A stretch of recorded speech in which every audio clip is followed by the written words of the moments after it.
Obsessive checking. Door locked. Stove off. Okay, tell me if this sounds familiar.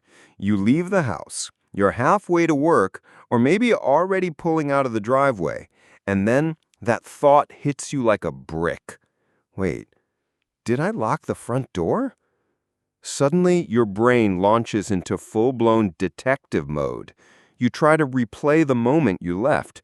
You'd think you locked it. You're pretty sure you did, but that little annoying voice in the back of your head whispers, "What if you didn't?" Now your whole morning is thrown into chaos. You start imagining the worst: someone breaking in, stealing your stuff, your cat escaping, the neighbors judging you for being reckless.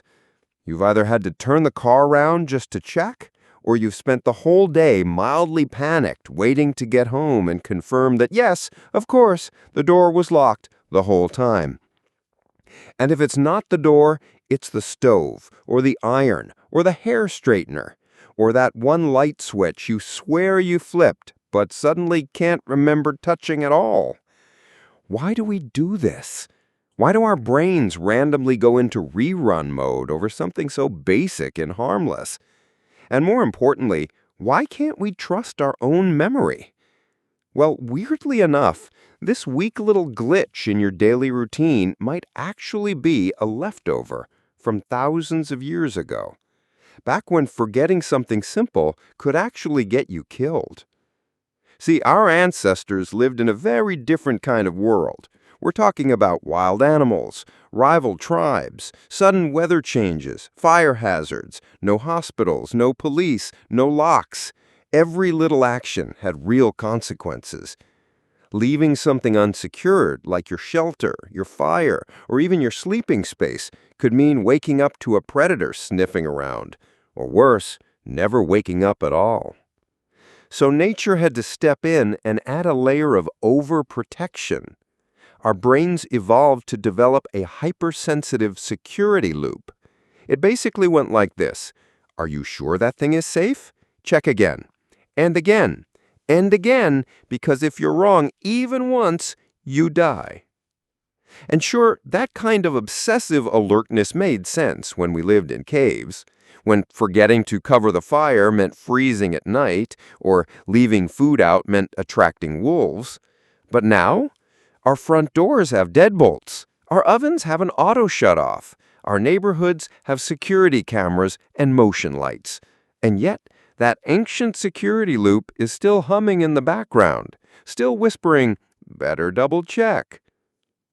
Ever notice how the doubt always creeps in after you've walked away? Not while you're locking the door, but 10 minutes later when you're completely distracted? That's because your brain isn't actually designed to remember routine actions. If something becomes too automatic, your brain files it away as background noise. You might have locked the door while thinking about an email you have to send or what to cook for dinner. You did the motion, but didn't consciously record it, so your memory has no proof. And that opens the door, pun intended, for doubt to sneak in. And that doubt, it feels real. You know it's irrational, but you feel it in your chest like pressure. Like you're not just being paranoid, you're being responsible. That's the trick. Obsessive checking doesn't feel like anxiety. It feels like caution, like being the only one in the room who's actually thinking ahead. But in reality, it's your survival brain reacting to a world that doesn't exist anymore, a world full of immediate danger. It's the same brain that once saved your ancestors by making them paranoid about lions lurking outside their huts, now making you paranoid that your stove is somehow still on, 5 hours later, even though you haven't cooked anything since breakfast. And get this, studies have shown that people with higher levels of conscientiousness, the responsible types, are more likely to experience this obsessive checking. Not because they're neurotic, but because their brains are actually better at imagining consequences. You're not crazy. You're just cursed with a good imagination and a healthy fear of chaos. Some researchers even believe this impulse comes from a part of the brain called the anterior cingulate cortex, which is like your brain's internal warning system. It flags things that might be wrong and demands your attention, just in case. In early human history, that just-in-case attitude saved lives. But in modern life, it just makes you second-guess whether you unplugged your curling iron. And yeah, you can try tricks like saying what you're doing out loud. I am now locking the door. Or taking a picture. Or creating a lock the door dance that forces your brain to stay present. But even then, the instinct is always waiting. You might still check the photo twice, or forget you even took one. The truth is, this obsessive checking behavior isn't going anywhere. It's baked into you, part of your mental security software. It doesn't mean something's wrong with you. It means your brain is still trying to protect you the old-fashioned way, even though you live in a world with smart locks and fire alarms. So next time you're halfway down the street and you start panicking over the door again, don't beat yourself up. Just remember, that's not anxiety talking. That's your ancient inner caveman, standing guard, squinting into the darkness, whispering, "Did we secure the cave entrance?" Because apparently, even after thousands of years, your brain still thinks you live in a forest, and the wolves are very patient. Seeking symmetry in faces. Be honest. Have you ever looked at someone and thought, wow, their face is just satisfying to look at? You can't explain it. It's not just that they're attractive. It's like your brain just goes, yes, that's what a face should look like. Even if they're not your type, there's something undeniably pleasing about them. You stare a little longer. You notice how balanced their features are. Eyes aligned, nose centered, mouth perfectly spaced. Congratulations. You've just been hijacked by one of the most ancient biological instincts in human evolution, the craving for facial symmetry. Now, before you start checking the mirror to see if your face lines up, let's get one thing straight. Most people's faces are not symmetrical. Almost nobody's left and right sides are exactly the same. In fact, if you were to split your face down the middle and mirror each half, the results would look kind of weird, like two different people. That's normal. But despite that, our brains are obsessed with symmetry. We're wired to find it more trustworthy, more attractive, more human. So where did that come from? Back in ancient times, and we're talking way before skincare routines and filters, your appearance wasn't just about style. It was about signals.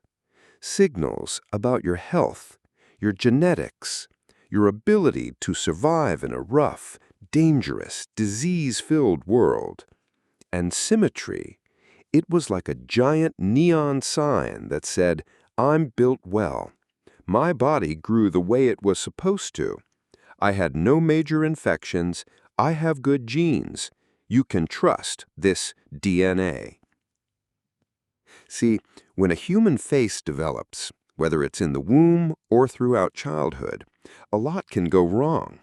Illnesses, nutritional deficiencies, injuries, parasites, even stress. And often these stressors leave subtle marks on how a person grows. One of the first things they mess with, symmetry.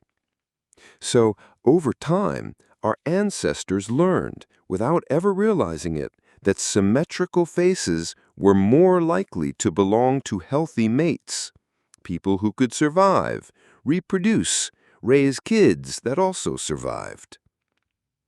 Fast forward to now, and that instinct is still with us. It's not conscious. You're not out here judging people with a ruler, but your brain is, silently, automatically, behind the scenes. Every time you meet someone new, your brain is doing a rapid scan like eye spacing, check. Nose alignment, check. Jawline matching, a little off. We'll dock a few points. It's not just about romance either. Even in job interviews, people with more symmetrical faces are often rated as more competent or trustworthy. Not fair, but real. That ancient shortcut, symmetrical equals good, still influences our decisions in subtle ways. And here's where it gets even weirder. This instinct works both ways. Not only are we more attracted to symmetry, but when someone is really asymmetrical, our brains sometimes flag it as something to avoid.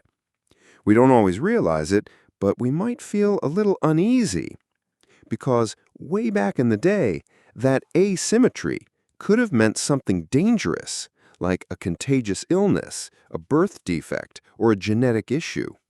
In the past, avoiding that was a matter of survival. Today, it just makes us uncomfortably shallow without realizing why. Even babies do this. Studies have shown that infants as young as 2 to 3 months old will stare longer at faces that are more symmetrical. No cultural bias, no learned behavior, just pure evolutionary programming. And if you're wondering, so am I doomed if my nose is a little crooked? Not at all. Here's the thing. While symmetry gives you a baseline boost, it's not the only thing people care about. In fact, what we call beauty is made of tons of variables: expression, charisma, voice, scent, posture, eye movement, and confidence. And guess what? Perfect symmetry can sometimes come off as boring. A face that's a little off-center, with a quirk or an asymmetrical smile, often feels more memorable. It's the flaws that make people human. But that ancient instinct, still in there, still making you swipe right faster when someone's face just clicks with your inner cave person. And it goes even deeper. During the fertile phase of a woman's menstrual cycle, her preferences for symmetry can actually increase.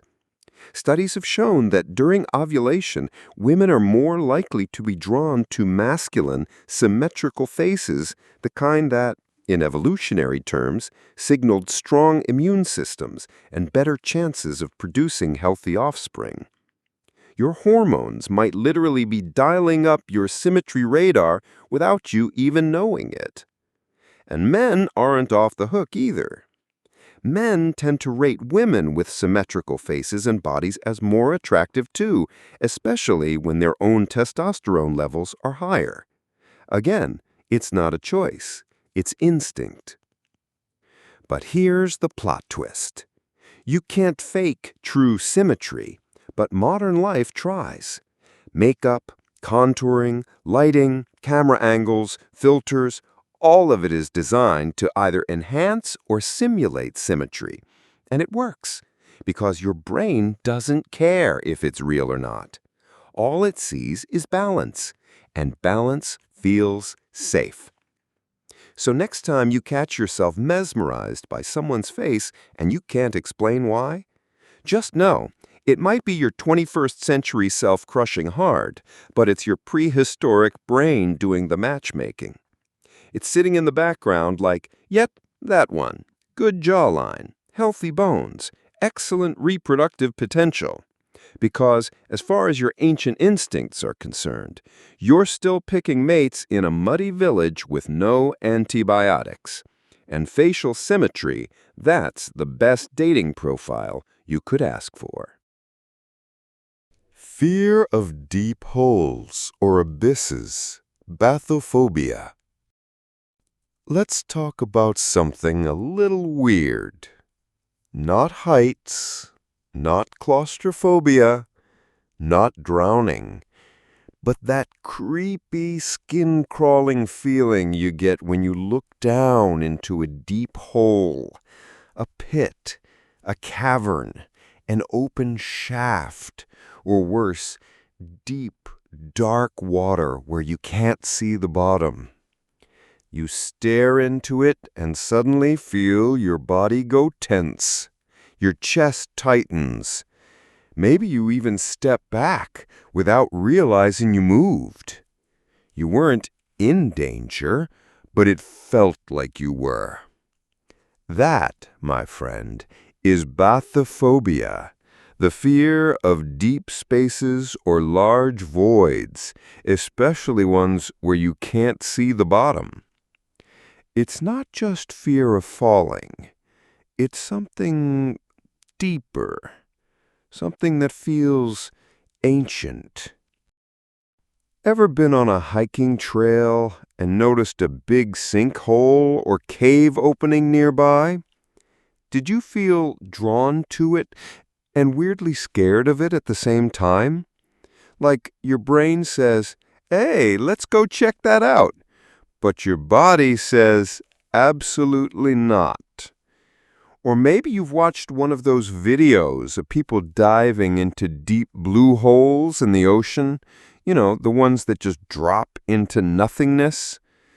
Even if you're on your couch with snacks, something in your gut goes, "Nope, that's a portal to death."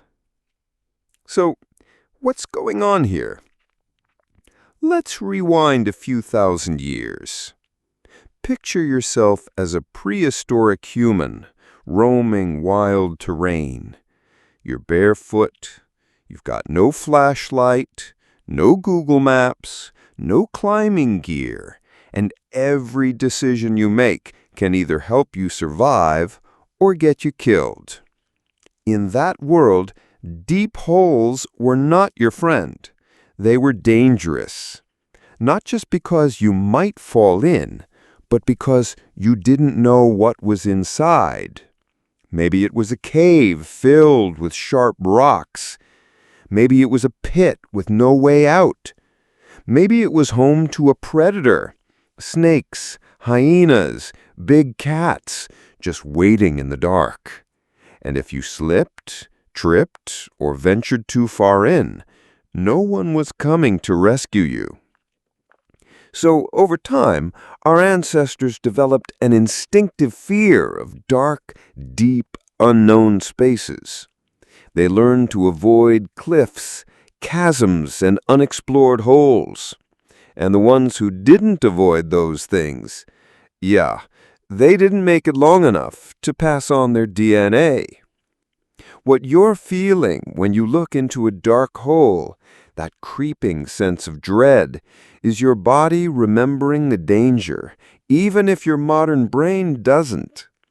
Your heart rate increases, you breathe a little shallower, your eyes strain to see what's down there. And even though you know rationally that you're safe, you might feel your knees lock up or your back lean away, like your body's already preparing to retreat. That's not you being overdramatic. That's your evolved self kicking in.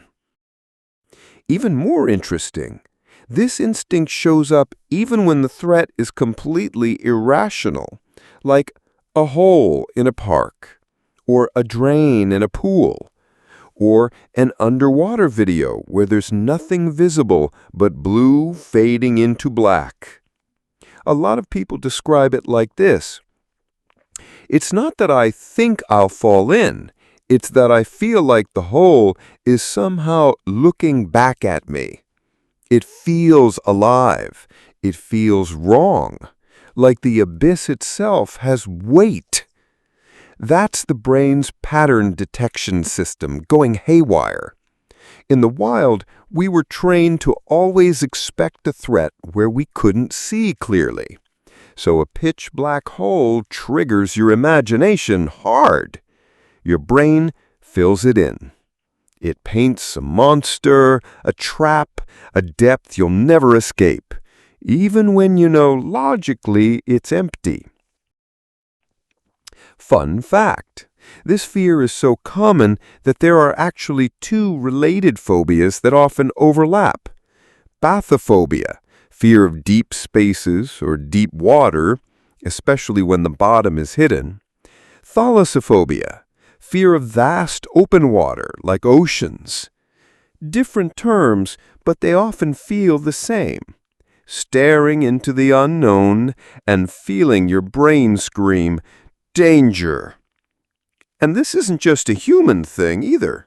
Studies show that animals, especially primates, tend to avoid steep drops and dark holes instinctively even if they've never been harmed by one.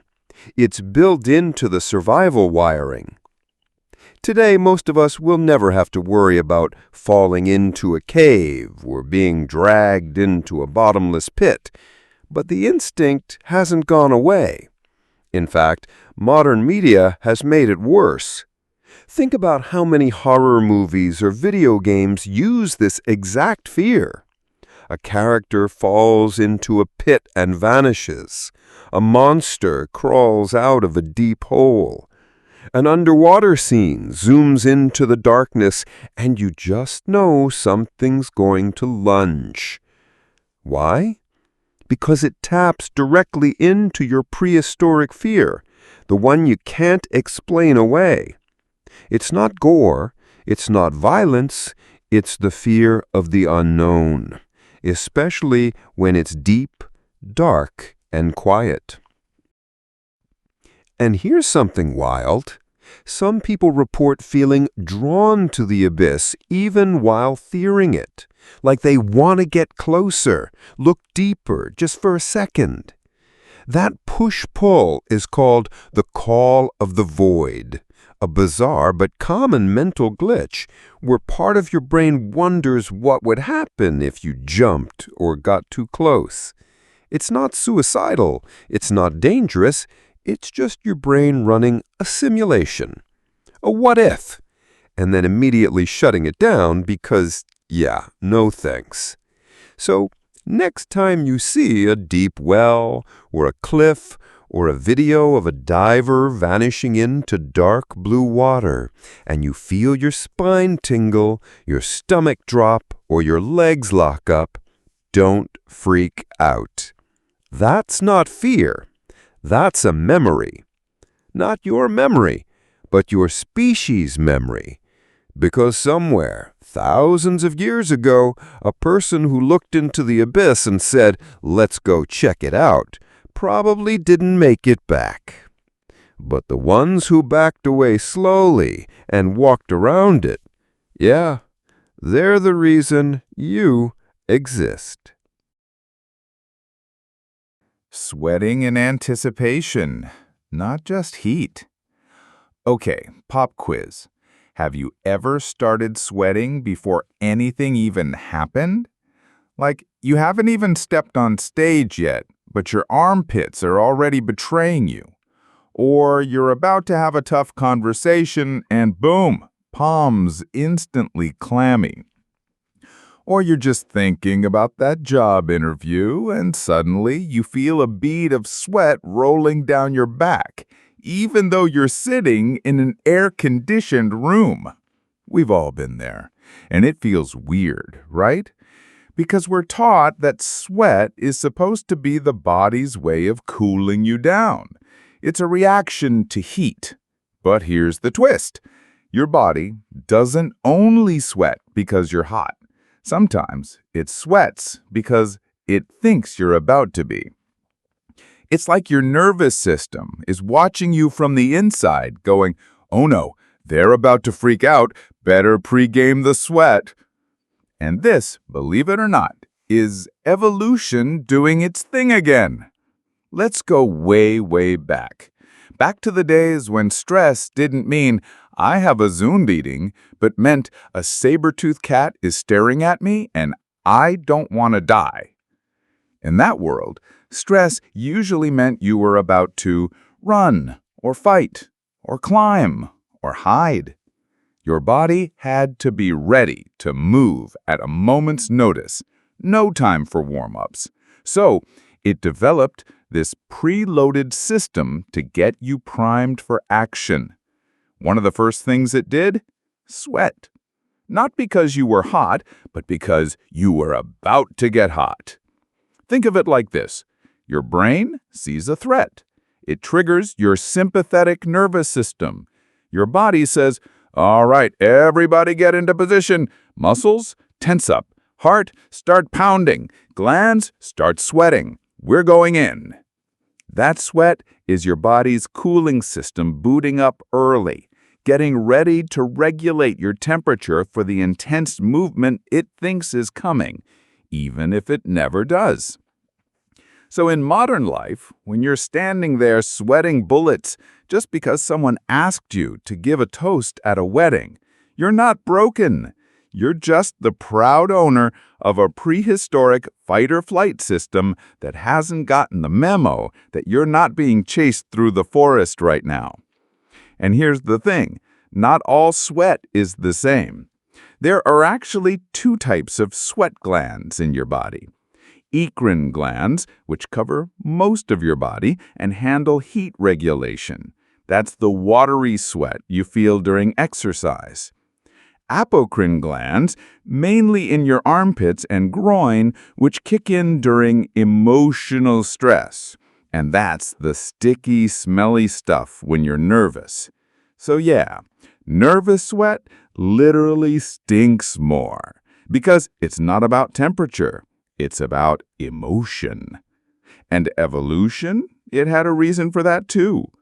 Some scientists think the smell of fear sweat may have served as a warning signal to others in your group. Like if one person sensed danger and started sweating, the odor could alert the rest, even without words, that it was time to be on high alert. You weren't just sweaty, you were communicating. Gross, but kind of amazing, right? And now we're stuck with it.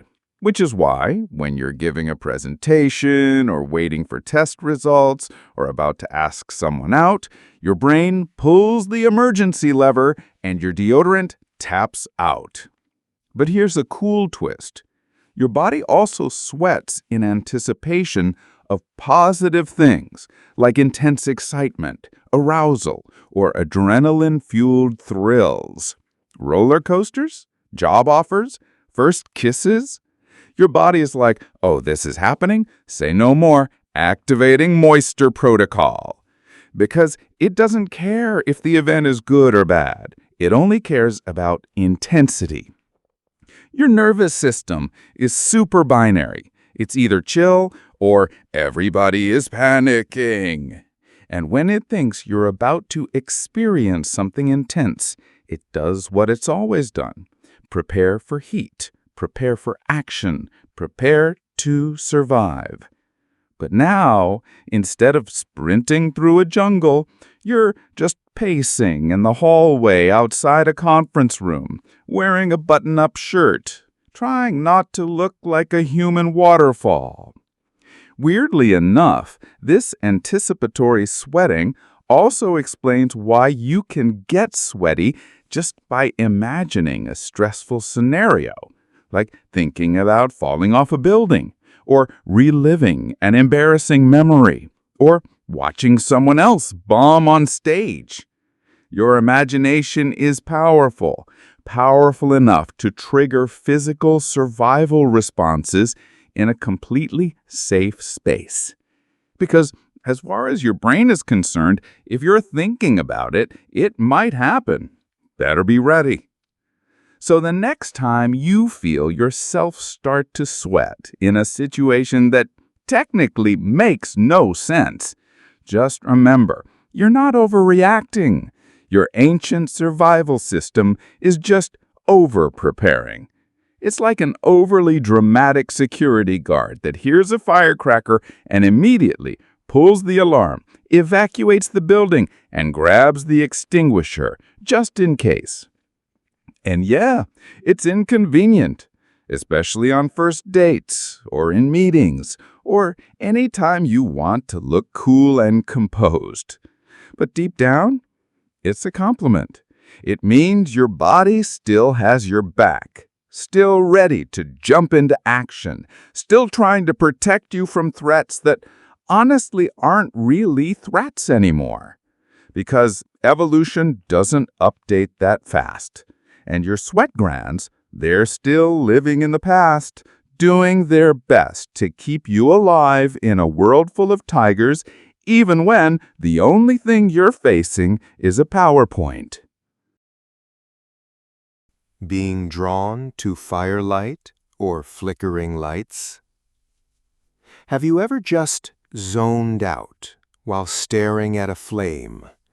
Like you're at a campfire, or maybe it's a candle on your desk, or even just the flickering screen of a fireplace video on YouTube. And suddenly you realize you've been sitting there, eyes glazed, completely hypnotized by the movement of the light.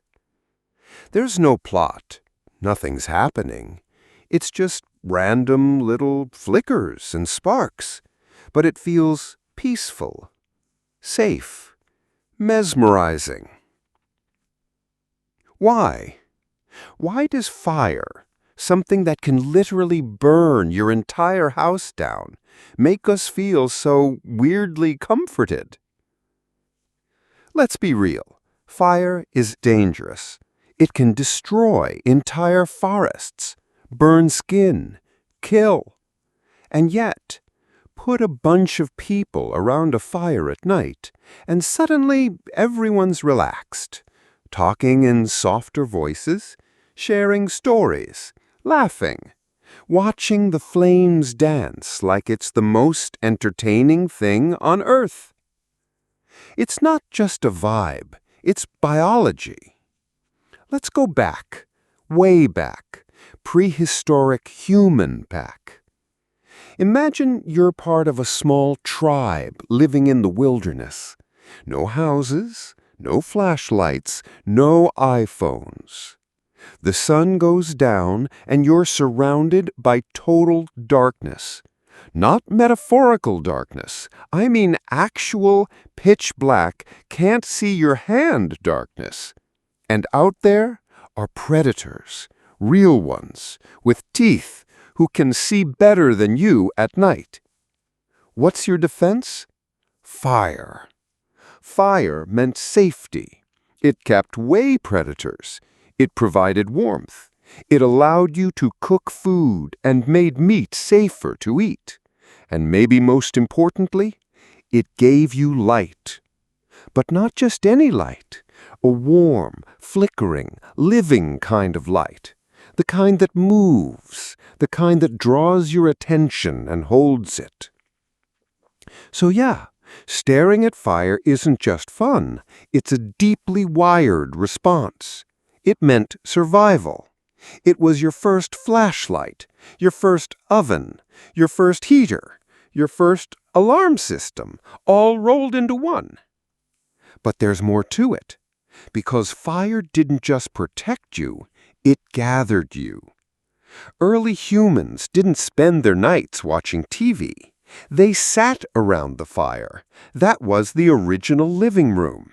It's where people shared food, told stories, passed down knowledge, sang songs, built relationships, and felt, for a moment, safe from the chaos of the outside world.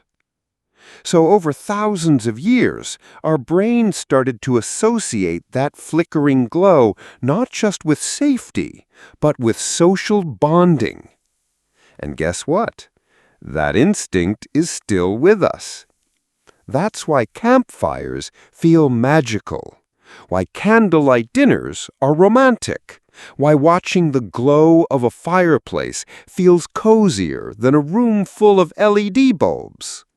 You could light the whole place up with white light, and it still won't give you that same emotional response, because our brains don't respond emotionally to harsh, constant brightness. They respond to movement, to light that flickers and pulses gently, like fire. It holds your attention without demanding it. Even babies will stare at firelight longer than static light. Their little brains already know. No one taught them. It's just there, built in. And here's a cool fact. Studies have shown that sitting near firelight can actually reduce blood pressure and promote relaxation. One theory? Because it mimics the ancestral experience of finally being safe for the night. Predators can't see you. Your group is close. The light is warm. Your stomach is full. No need to stay on edge. It's downtime. And the flickering part? That's the secret sauce. Our brains are constantly scanning for movement. It's a predator detection system that never really shuts off. But when we see non-threatening, gentle movement, like the way flames dance, it soothes that system. It tells our brain, nothing's sneaking up on you right now. You're good. Now flip that and think about modern flickering lights. Phone screens, TVs, neon signs.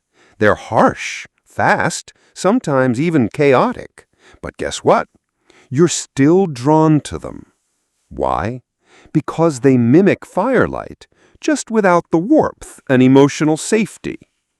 Your brain still pays attention to the flicker, but the comfort part, gone. That's why a candle can relax you, but doom-scrolling TikTok at midnight leaves you feeling fried. And look, we don't gather around fire like we used to, but the instinct still in full effect. It's why we love watching bonfire videos, or why restaurants use dim, flame-like lighting to feel cozy. It's why fireplaces, even the fake electric kind, are in so many homes, even if no one ever likes them. It's why some of us, after a long day, will light a candle, not because we need light, but because we need something soft, something alive in the room, even if it's just a flicker in the corner. Because for thousands of years, that flicker was everything. It meant we survived the day, we're warm, we're together, and we're not alone in the dark. Holding on to grudges. Okay, be honest. Have you ever said, "I forgive you," but deep down, you didn't? Like, someone wrongs you. Maybe they betrayed your trust, embarrassed you in front of others, or just did something low-key shady, and even years later, you still remember it. You're not sitting around plotting revenge or anything, but you haven't forgotten. Their faces still make your stomach twist a little. You might smile at them at a party, even be polite, but deep down, you've got that little mental post-it note stuck to their name, "Do not trust." That's a grudge. And guess what? It's not just you being petty. It's your ancient brain doing what it was built to do, protect you from getting burned twice. Holding on to grudges is one of those instincts we don't talk about much, but most of us do it, way more than we realize. And it's not just emotional baggage. It's survival software from the days when trusting the wrong person could literally get you killed. Let's rewind. Picture yourself as a human thousands of years ago. Small tribe, dangerous world. Your survival depends on your group. You share food, watch each other's backs, and sleep near each other at night so you don't get eaten by wild animals. But here's the catch. One bad apple in that group, one person who lies, steals your food, or betrays you when you're vulnerable, that's not just a bad friendship. That's a direct threat to your life. So your brain had to develop a system. Remember who hurt you. Don't trust them again. Maybe don't even let them near you. Boom. Grudge.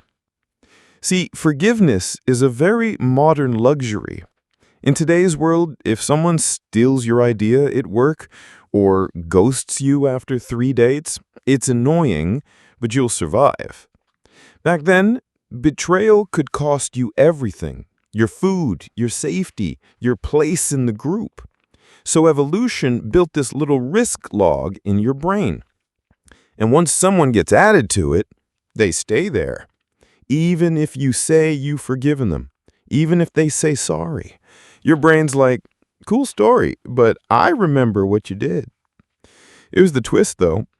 In modern life, this instinct doesn't always help. It's not just saving you from tigers and traitors anymore, it's making you emotionally exhausted. Because now that same system kicks in over small things. Your coworker took credit in a meeting. A friend canceled last minute again. Your sibling made that joke about your ex that hit a little too hard. None of those are mortal threats.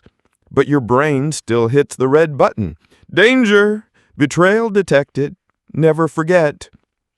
And then suddenly you're avoiding people, keeping a mental score, feeling tense.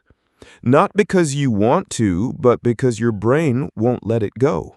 Not easily, anyway. Now, here's where it gets fascinating. Studies show that when people think about someone who wronged them, their brain lights up in the same regions associated with physical pain. Yeah, a grudge literally hurts. Your body doesn't totally know the difference between emotional betrayal and stubbing your toe. But despite the pain, there's a reason it sticks. Grudges give us a false sense of control. Like, okay, they hurt me once, but if I never forget it, they'll never hurt me again. It's protective. Also, back in the tribe days, sharing your grudge had social value. If someone betrayed you when you told others, that person might get isolated, or punished, or forced to earn their way back in. It was group defense. So even your urge to vent or warn others, yep, built in. That's the ancient watch your back system spreading alerts through the village.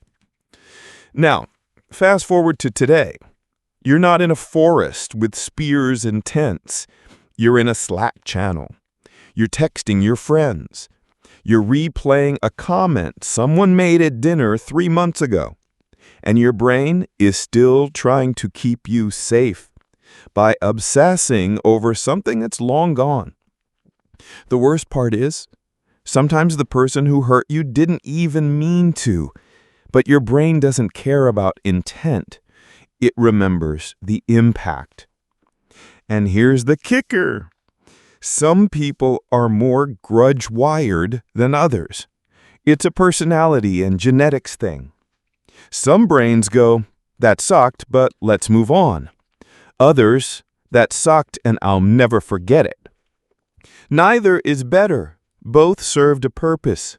One was the lookout, the I'll protect the tribe from future threats type. The other was the peacekeeper, like let's not hold this forever or we'll fall apart as a group. We needed both. But these days, holding grudges can actually hurt you more than the person you're mad at. It raises your stress hormones, interrupts your sleep, eats away at your energy, all because your brain is playing the same betrayal memory on repeat, trying to solve it. But here's the uncomfortable truth. Most grudges don't get solved. They just kind of sit there, quietly, like emotional malware. So yeah, maybe your grudge makes sense. Maybe that person did cross the line. And no, you don't have to forget. But sometimes knowing that the urge to hold that grudge comes from ancient survival logic, that alone can help loosen its grip. You're not weak for remembering. You're human, wired for safety, wired for memory, wired to keep a mental list of people who could harm you, even if that list is just your cousin who never returned your hoodie. Relying on gut feelings. You ever get that weird feeling in your stomach that something's just off? Like you're about to make a decision. Could be something huge, like a job change, or something tiny, like picking a seat in a cafe. And suddenly your insides are like, nope, don't do it.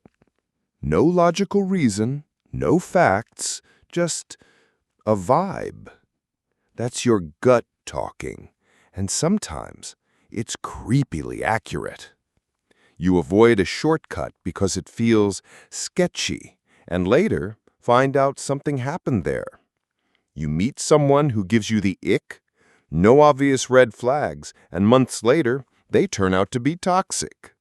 So what is that? Why do we trust these silent, wordless alarms going off in our bellies? Well, surprise, that weird feeling in your stomach isn't magic. It's millions of years of human survival instincts trying to talk to you. Your gut feeling is ancient. It's fast. And it was once your best shot at staying alive. Let's go way back, before phones, cars, cities, and seatbelts. Back to when every decision was life or death. You're walking through tall grass. It's quiet. The air smells weird. You hear nothing. That's the problem. Too quiet. Suddenly, your gut tightens. Something's wrong. You don't see a tiger. You don't hear a snake. But you know. And if you turned around and ran, congrats, you lived another day. That gut reaction came from your body processing hundreds of little signals without you even realizing it. The crunch of a twig, the silence of birds, the way the wind shifted. Your conscious brain? Slow. Your subconscious? Lightning fast. It notices patterns, inconsistencies, micro-expressions, even smells. And if something feels off, it sends an alert straight to your stomach, literally. See, the gut and the brain are deeply connected through something called the vagus nerve. Your brain doesn't just think thoughts, it feels through your body. So that sinking feeling in your stomach, it's a signal, a biological flare gun. And over generations, people who listened to those gut warnings were more likely to survive. They didn't wait for proof, they didn't need data, they just knew something was wrong and acted fast. Gut instinct became our early warning system. But here's the kicker. This system isn't perfect because it evolved in very different conditions than we live in today. Back then, we needed quick decisions, fight or flight, run or freeze. There was no time to debate or analyze. Now, you get a gut feeling during a job interview or while swiping on a dating app.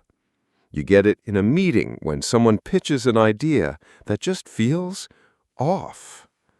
You get it when your friend tells you something that sounds right, but doesn't feel right. Your gut is still trying to protect you, but the threats have changed. You're not running from wolves. You're dodging scams, bad vibes, fake friends, or career mistakes. The problem is, your gut hasn't updated its software. It reacts based on patterns from your past experiences, unconscious biases, and yes, even childhood fears.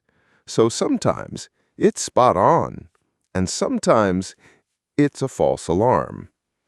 Like, you might get a bad gut feeling before public speaking, not because you're in danger, but because your ancient brain thinks all eyes on me means I'm about to get kicked out of the tribe. That would have meant death back then. Today, it's just stage fright. But your gut doesn't know that. And yet, we still rely on it. Because even when it's not 100% accurate, it's faster than conscious thinking. And sometimes it's the only warning we get. Think about it. How many horror stories start with, "I had a bad feeling, but I ignored it"? There's actually a term for this, pattern recognition under uncertainty. It's your brain scanning years of personal data and cross-referencing it with stuff you can't even name. Body language, tone of voice, smell, rhythm of speech, and spitting out a verdict in the form of a feeling. You don't know why you feel it, you just do. And yeah, it can save you. Some law enforcement and military personnel actually train to sharpen gut instinct because in high-risk moments, there's no time to analyze. Your gut is the first responder. But on the flip side, your gut can also betray you. It can tell you not to trust someone based on their appearance, or warn you away from a new opportunity because it feels unfamiliar. Because sometimes what we call intuition is just fear in disguise. So how do you know the difference? Well, think of it like this. If the feeling is urgent, tight, and panicky, it might be fear. If the feeling is quiet but persistent, like a soft inner nudge, that's usually intuition. Real intuition doesn't scream. It whispers. But once you feel it, it sticks. You'll replay it later and go, I knew it. And honestly, even science is still catching up. There's growing research on how the gut contains over 100 million neurons, basically a second brain, and how your gut flora might even affect your mood, decisions, and risk tolerance. Yeah, the bugs in your belly might be influencing how brave you feel. So next time you get that strange gut feeling, whether it's walking into a weird store, meeting someone new, or just standing at a crosswalk thinking, don't go yet, maybe pause, check in. It might not always be right, but it's definitely trying to keep you alive. And it's been doing that job for thousands of years, long before you had a phone, Google, or a group chat to ask for advice. Sometimes, the oldest voice in the room is the one worth listening to. Tensing muscles when scared. You ever freeze up when something startles you, like your body just locks? Your shoulders jump, your back stiffens, your arms tighten, even your jaw might clench like you're about to bite into a metal bar. It could be something as harmless as a dog barking unexpectedly, or someone tapping you on the shoulder when you didn't hear them walk up, or the classic, you're home alone and you hear a creak in the hallway, and suddenly you're a statue. Everything inside you is like, don't move, don't breathe, be ready for anything. So what's the deal with that? Why does fear make our muscles go rigid like we're prepping for a wrestling match, even if the danger is literally just a falling coat on the door? Well, it turns out this isn't random. This is your body doing what it was designed to do thousands of years ago. It's a system so ancient, it doesn't even ask for permission. It just kicks in. It's called the fight or flight response. And tensing your muscles? That's the body's way of saying, get ready, something about to go down. Let's go back to prehistoric times for a sec. You're out in the wild. No house, no flashlight, no ring camera. Just you, your group, and maybe a stick. Suddenly, a sound in the bushes. You don't know if it's a rabbit or a lion. Your brain doesn't wait to find out. Within a split second, it sends a full body alert. Adrenaline, cortisol, muscle tension. Why? Because if it is a lion, you don't want to be floppy and confused. You want to be primed to run, to climb, to swing, to punch, to scream. Tensing your muscles is your body loading the springs. It's like cocking a slingshot or pulling back a bowstring. This kind of tension puts you in maximum readiness mode. Even today, we still do it, often without even knowing. You ever flinch at a horror movie jump scare? Or grip the steering wheel when a car swerves near you on the highway? That's the same thing. You're not thinking about it, your body just acts. What's wild is how fast it happens. Your brain's amygdala, the little almond-shaped structure in charge of fear, gets triggered in under 200 milliseconds. That's faster than the time it takes to blink. Once it senses danger, it bypasses the slow logical parts of your brain and jumps straight to action. Your breathing changes, your heart rate spikes, and your muscles, they tighten. But here's where it gets interesting. That tension isn't just about movement. It also acts like a shield. A body that's braced is better prepared to take a hit. Back then, this could have meant a claw, a tusk, or even a club. Today, it might be an emotional blow, like getting yelled at by your boss or being publicly embarrassed. Yeah, even emotional threats trigger this same tension.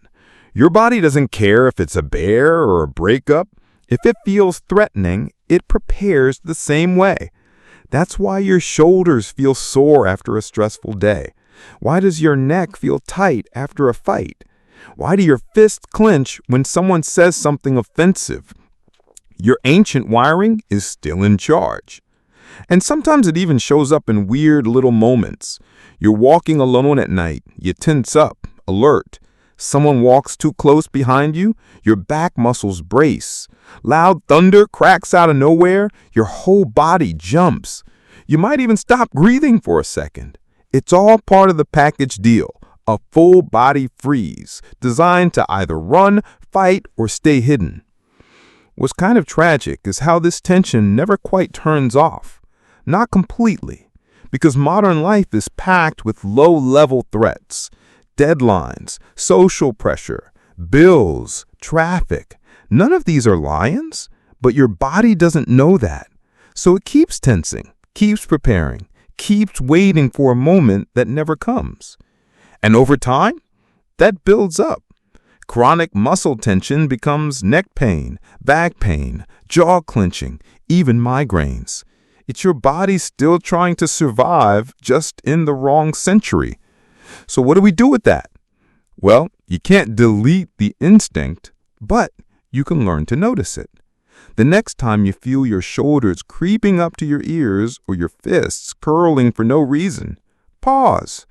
Ask yourself, am I in actual danger? Or is this just ancient wiring overreacting again?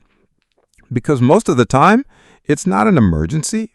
It's just a tense meeting, an awkward silence, a text you didn't expect. You don't have to run or fight. You just have to breathe.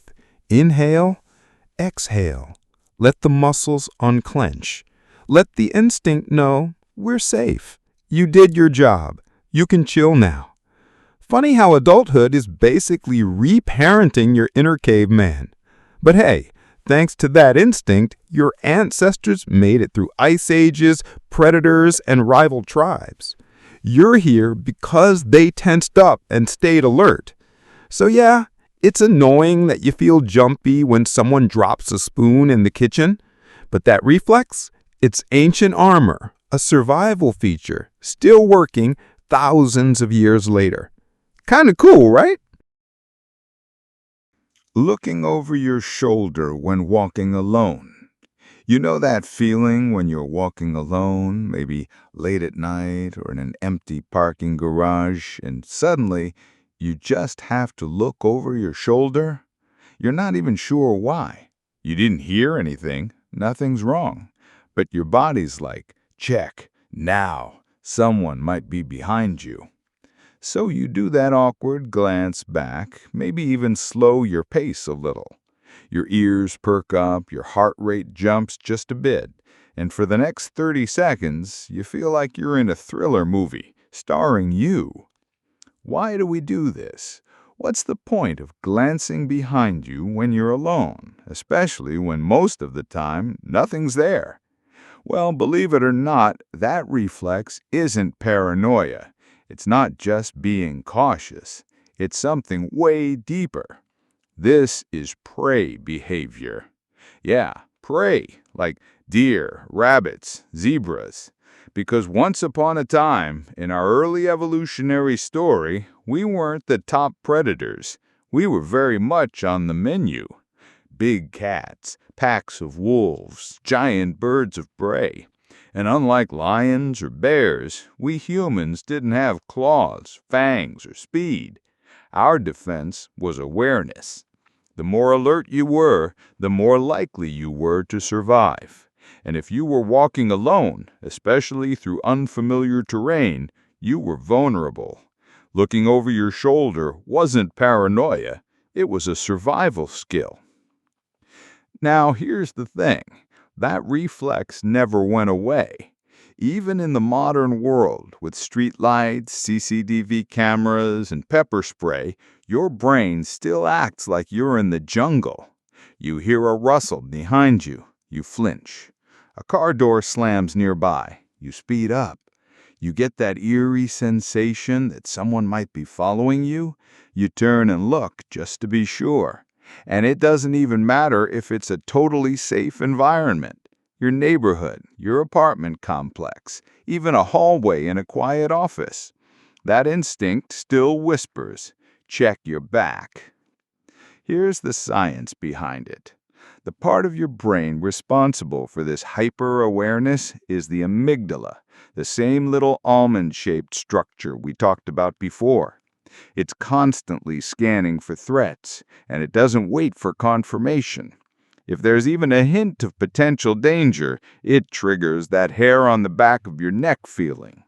And then there's the reticular activating system in your brainstem. It manages wakefulness and alertness. It goes on high alert when you're isolated or in unfamiliar settings, basically asking, are we safe? Who's around us? What's that sound? All of this happens before you're even aware of what you're feeling. It's like your body starts reacting before your brain can explain why. And get this, animals do it too, constantly. Watch a herd of deer grazing. One will suddenly pop its head up, ears twitching, eyes scanning. Then a couple more will follow. They'll all stare in the same direction for a moment, then go back to eating. That's not just cute, that's survival. They're wired to detect predators, not just by sight or sound, but by intuition. That same instinct exists in us. It's older than language, and it's not even just about danger. It's also about being watched. Humans are shockingly good at detecting when someone's looking at us, even from behind. It's called gaze detection, and scientists believe it's built into our visual cortex. Some studies suggest that even when you're being watched from your peripheral vision, your brain registers the presence before you consciously notice, which explains that odd moment when you suddenly glance around and someone is looking at you. It's not magic, it's that ancient prey software in your head still running in the background. Now, here's where it gets awkward. Because we're not usually dealing with tigers and wild dogs anymore. We're dealing with, coworkers, strangers, awkward social vibes. But your body doesn't always know the difference. So, when you walk into a quiet subway station or an empty hallway and your brain goes danger mode, it's really just your ancient self assuming you've entered predator territory. Even the act of being alone cranks up the volume. In groups, we relax. More eyes equals more safety. But alone, you become the lookout, the guard, the entire security system. It's why walking through a dark parking lot feels so different than walking through it with a friend. Same place, same time, but with backup, your inner prey animal takes a nap. Alone, though, all systems online. Your ears, eyes, muscles, everything is braced. And yeah, sometimes you do the fake phone call trick. Sometimes you carry your keys a certain way. Sometimes you walk faster for no reason other than vibes. That's your instinct talking. It doesn't trust the dark. It doesn't like blind spots. And it really doesn't like feeling watched. But here's the twist. It's not always fear-based. Sometimes that over-the-shoulder look is just about gathering more information, checking your surroundings, reading the space, feeling in control. because knowledge is power, and your ancestors knew that better than anyone. The ones who noticed the flick of a shadow or a twig snap behind them, they survived. So yeah, that little glance you do when walking alone, that's not a weakness. That's instinct. A built-in radar from a time when the dark held real monsters. You're not paranoid. You're just, well, still part animal. And honestly, that little backward glance might be the most ancient thing you've done all day. Losing appetite during stress. Have you ever been so stressed that the idea of food just turns your stomach? Like someone could hand you your favorite meal, pizza, sushi, chocolate cake, whatever, and your body's just like, nah, not right now. It doesn't make sense, right? You haven't eaten all day, your stomach should be screaming, but instead it's like someone hit the off switch on your hunger. Now, here's the wild part. That reaction? Totally normal. And more than that, it's ancient. You see, when you're stressed, your body doesn't know you're worried about a work deadline or an awkward text message or your phone battery dying at 2%. Your body still thinks you're out in the wild, getting chased by something with claws. Because for most of human history, stress wasn't about email. It was about survival. And when your brain senses danger, or even the possibility of danger, it kicks in a system that's been hardwired into you for thousands of years, the fight or flight response. Now, let's break that down. Your body has two modes, rest and digest, or fight and flight. When things are calm, the parasympathetic nervous system takes over. That's your chill mode. It handles digestion, healing, and all the cozy stuff that keeps your body running smoothly. But the second something stressful happens, boom, the sympathetic nervous system grabs the steering wheel. Your heart rate speeds up, your breathing gets shallow, blood rushes to your muscles, and your body shifts priorities fast. Think of it like a city during an emergency blackout. All non-essential services shut down so emergency crews can take over. And guess what one of those non-essential services is? Yup, digestion. Because if you're running from a bear, your body doesn't care about your lunch. It's not interested in breaking down carbohydrates or absorbing nutrients. It's trying to save your life. So it diverts blood away from your stomach and intestines and reroutes it to your legs, arms, lungs, anywhere that might help you run, climb, or fight. Even the muscles that move food through your digestive system slow down or stop. And that tight, twisty feeling in your gut when you're anxious, that's real. That's your stomach literally going, "We are closed for business." This is why people often feel nauseous before public speaking, or why students lose their appetite before a big exam, or why some folks can't eat at all during a breakup or crisis. It's not a weakness. It's not overthinking. It's biology doing what it was designed to do, just in the wrong situation. See, the problem is that modern stress doesn't look like it used to. Back in the day, stress was physical. It had a beginning, middle, and end. You either escaped the lion or, well, you didn't. But now, stress is sneaky. It's mental. It lingers for hours, days, weeks. Deadlines, bills, social pressure, family drama, job interviews, global news. Your body reacts to all of it like you're under attack. But instead of a short sprint through the jungle, you're stuck in a constant simmer. And that low-level threat mode is enough to keep your appetite dialed way down.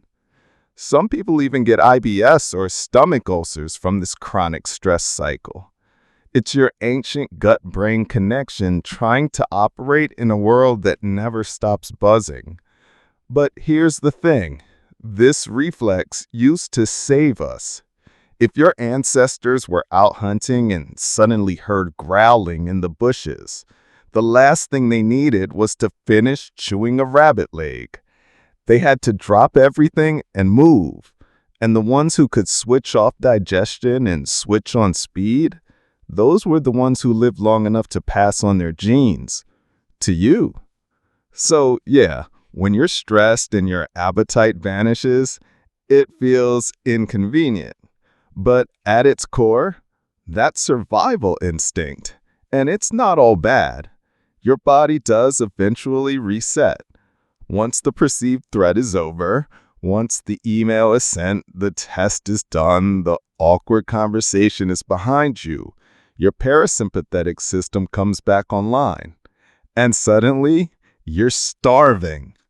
Ever finish a stressful event and then absolutely demolish a meal right after? That's your body saying, okay, we're safe now. Fire up the digestion. Let's refuel. And here's something interesting. Different people react in different ways.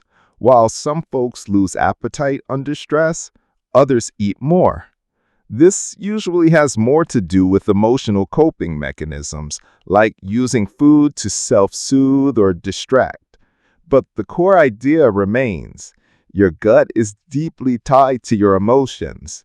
In fact, scientists often call the digestive system the second brain. There are over 100 million neurons in your gut. That's more than in your spinal cord. And your gut sends more signals to your brain than your brain sends to your gut. So when something feels off inside you, emotionally or physically, your gut usually knows first. It's not just in your head. It's literally in your stomach. And that's why the next time you're too anxious to eat, or you push away a plate without even tasting it, don't beat yourself up. You're not weird. You're not broken. You're just running ancient software on a modern machine. And that ancient software is trying, sometimes awkwardly, sometimes overzealously, to protect you. So take a breath, slow things down, and remember, when your appetite disappears under stress, it's not failure. It's just your inner cave human choosing escape over digestion. And honestly, it's kind of beautiful that your body still remembers. Staring at movement in your periphery. Okay, imagine this. You're sitting at your desk, minding your own business, maybe scrolling on your phone or trying to focus on work, when something flickers at the edge of your vision. You don't even think about it. Your eyes just snap to the side. It could have been a shadow, a curtain moving, maybe your cat jumping off the counter, but for a split second, it hijacks your whole attention. Why? Why does your brain immediately go, "What was that?" You don't pause, you don't reason, you just look. That little instinct, that's not modern. That's ancient. Very ancient. Because for most of human history, the things that moved in your periphery weren't light reflections or pets. They were predators. Snakes in the grass, cats in the trees, humans in the dark. And the ones who didn't look, well, they didn't exactly pass on their genes. So now you, the person sitting safely in your home in 2025, still have that exact same neural wiring.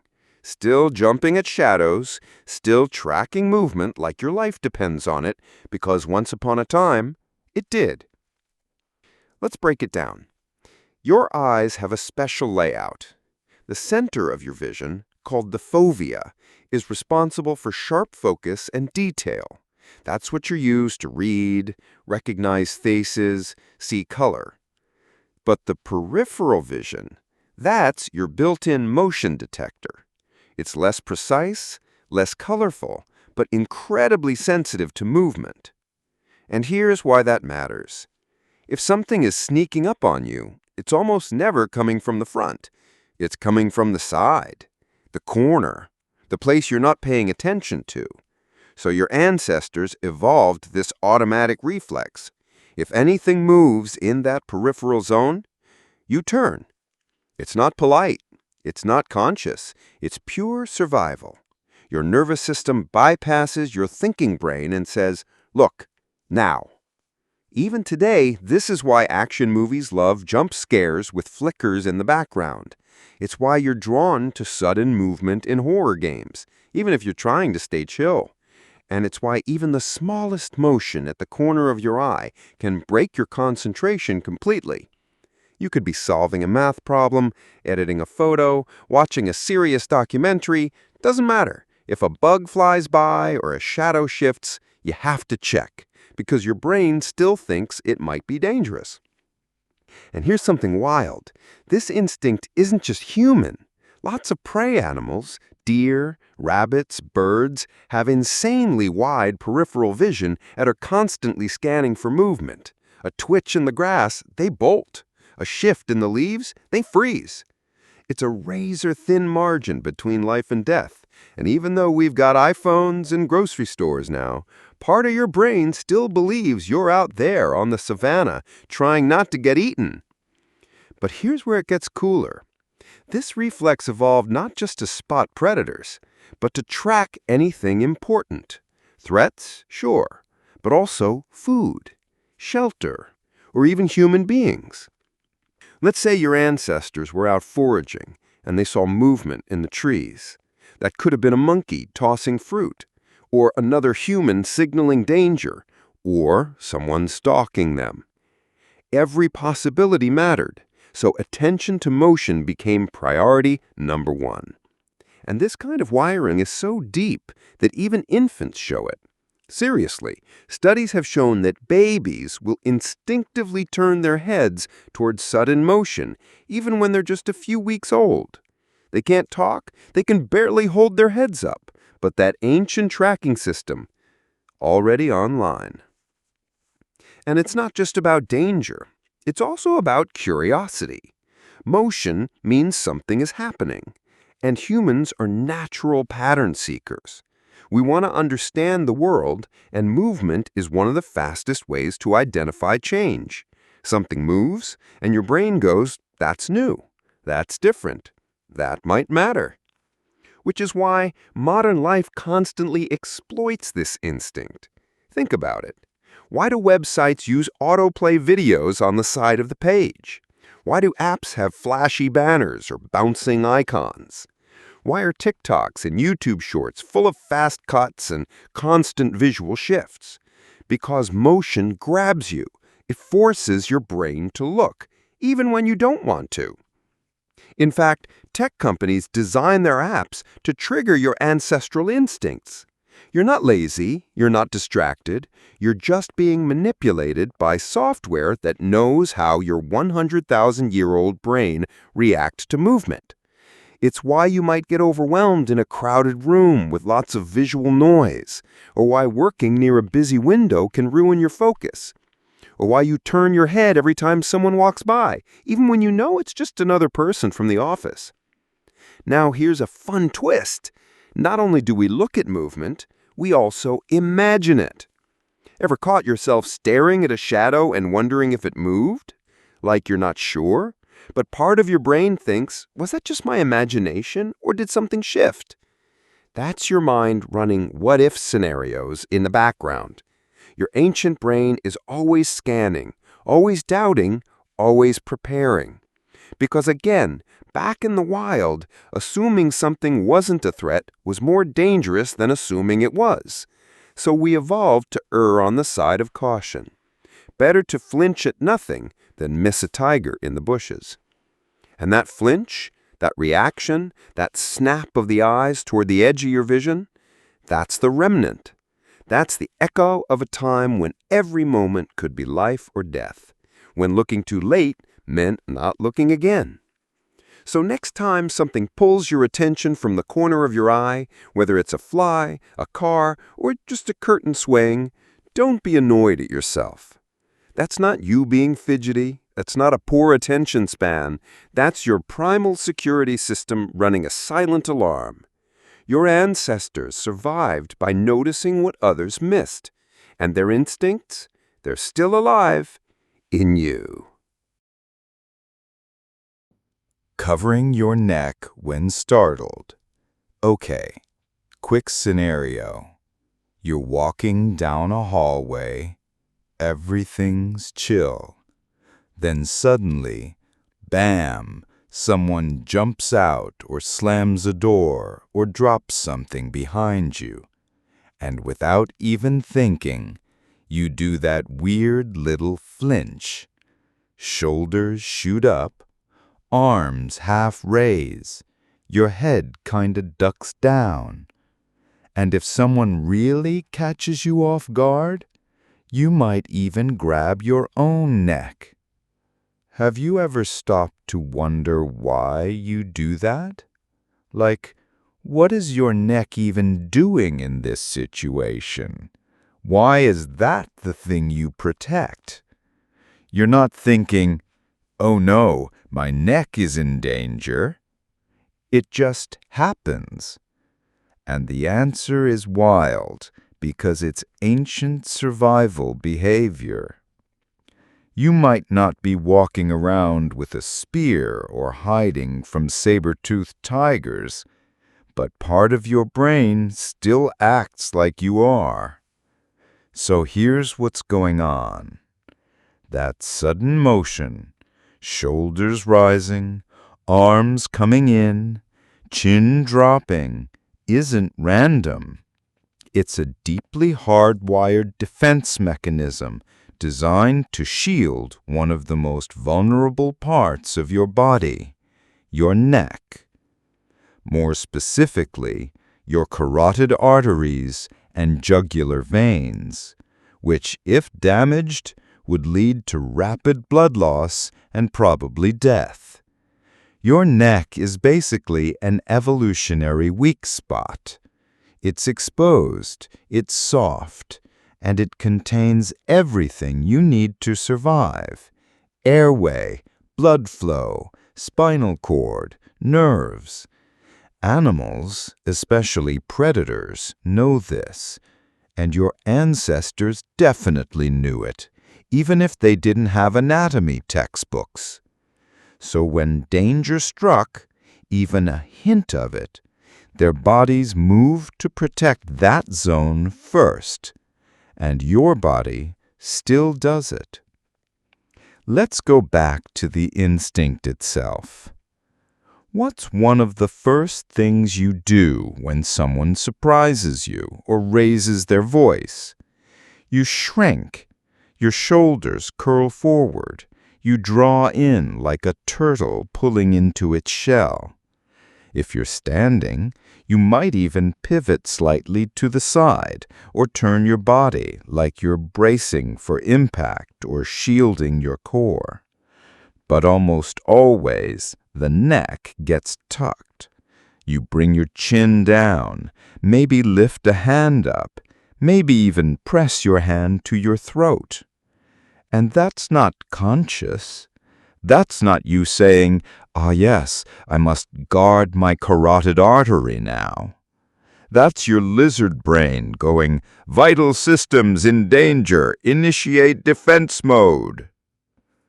This reaction is part of the startle reflex, a full-body jolt triggered by sudden, unexpected stimuli like loud sounds, fast movement, or physical touch. And it's seen everywhere in the animal kingdom.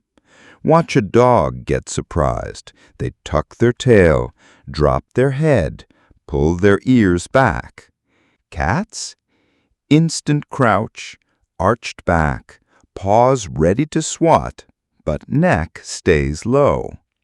Even birds reflexively guard their head and neck when startled, because predators know where to strike, and prey evolves ways to protect it. In humans, the neck isn't just about arteries. It's also the gateway to your airway, your trachea, and your spinal cord, which runs right through your cervical vertebrae. You take damage there, and everything shuts down. That's why even trained fighters, boxers, wrestlers, martial artists are drilled to keep their chin down, shoulders up, and hands guarding the jaw and throat. Because once that neck's exposed, it's game over. Now here's something even more interesting. Even babies do this. Yup, newborn infants who've never been attacked, who've never learned about anatomy or danger, they still flinch and draw inward when they're startled. It's called the Moro reflex, and it's basically the baby version of your adult startle. And while it looks a little different, arms fling out, then curl in, it's still the same deep wiring. It's the body reacting before the brain even processed what just happened. And guess what? This reflex has been found in humans for millions of years. It's not some recent cultural thing. It's not about society or modern stress. This is pure biological programming, left over from a time when being slow to react could literally mean death. And it's not just physical. This neck-guarding instinct also ties into emotional behavior. Ever notice when people feel threatened socially, like they're being yelled at or humiliated?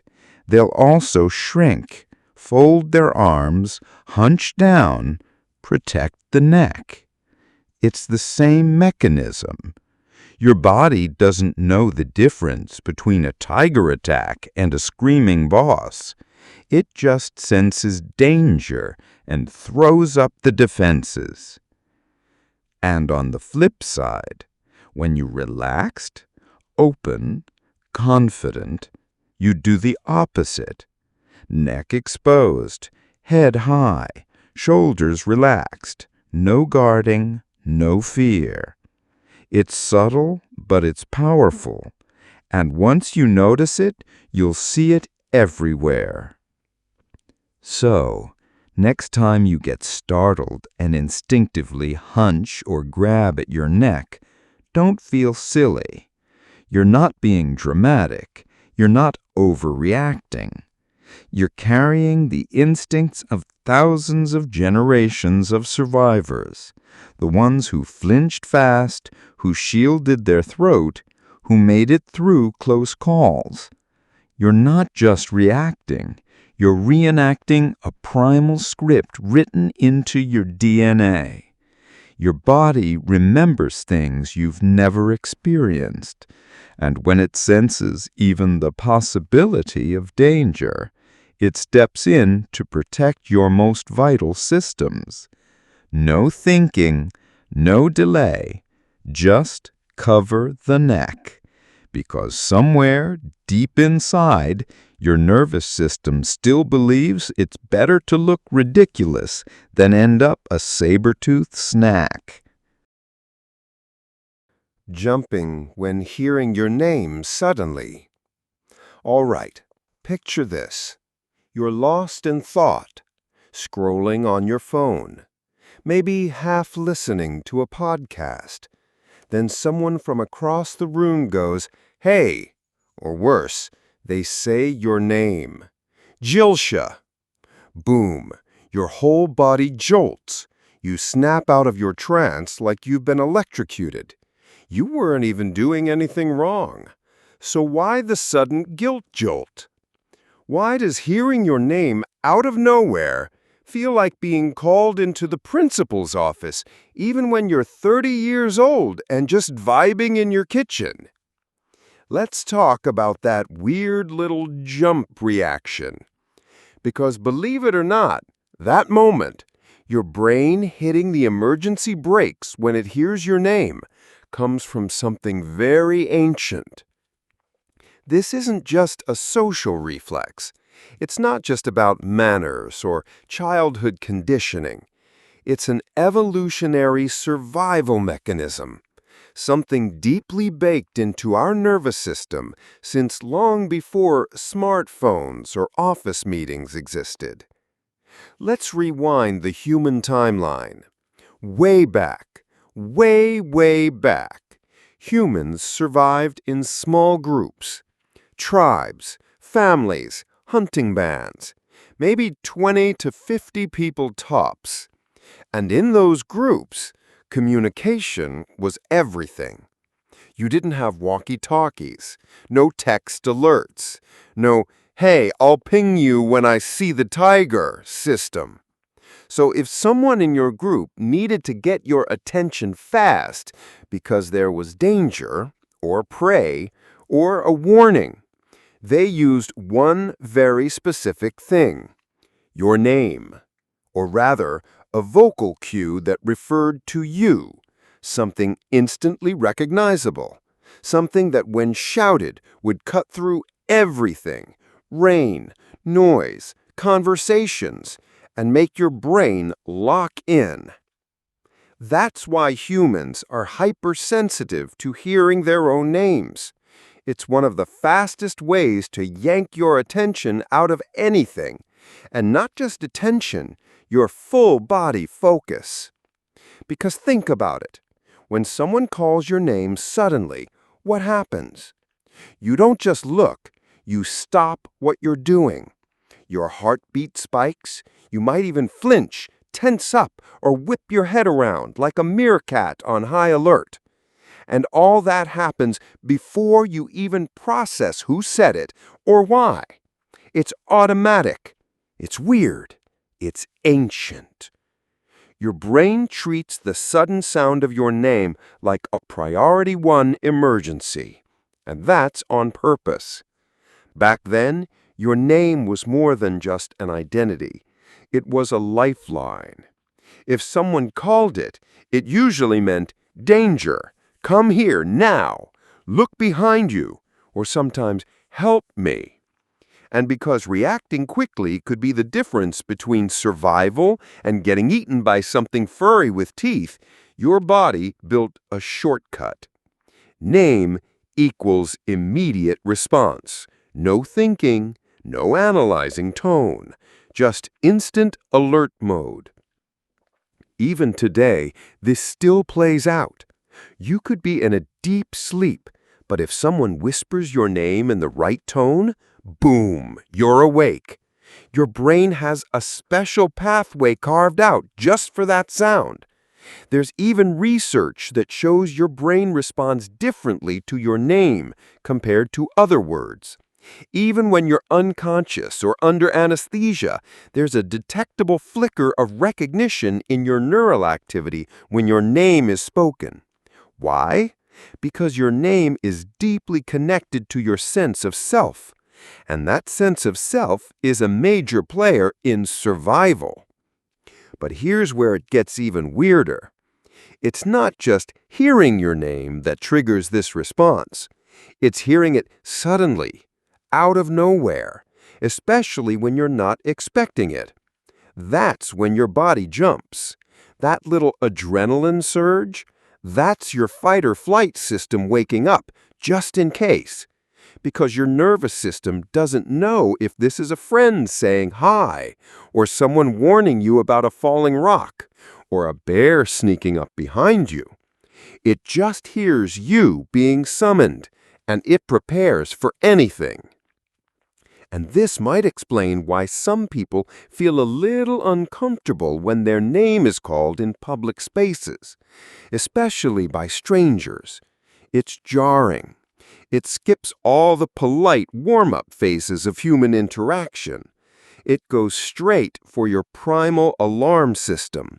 You're not scared exactly, but your body reacts like maybe you should be. And sometimes it's not even your actual name. It's something that sounds like your name. You've had that moment, right? You're in a crowded place and you think you heard your name. You freeze, scan the room, heart rate up, pupils dilate, and then nothing. False alarm. That's how sensitive this instinct is. You've been trained by millions of years of survival pressure to react first and ask questions later. Now, let's flip it around for a second. You never try to get someone's attention, and don't just say, hey, doesn't cut it, but the moment you say their name, their head whips around. That's the instinct in action. Names are emotional switches. They bypass everything. You can ignore 100 noises, but your own name? That one gets through. It's why marketers use your name in emails. Why do teachers say your name when you're spacing out in class? Why your parents could always snap you out of whatever daydream you were in just by adding your name at the end of a sentence. Jilsha, are you listening? Suddenly, your brain goes, oh no, I'm in trouble.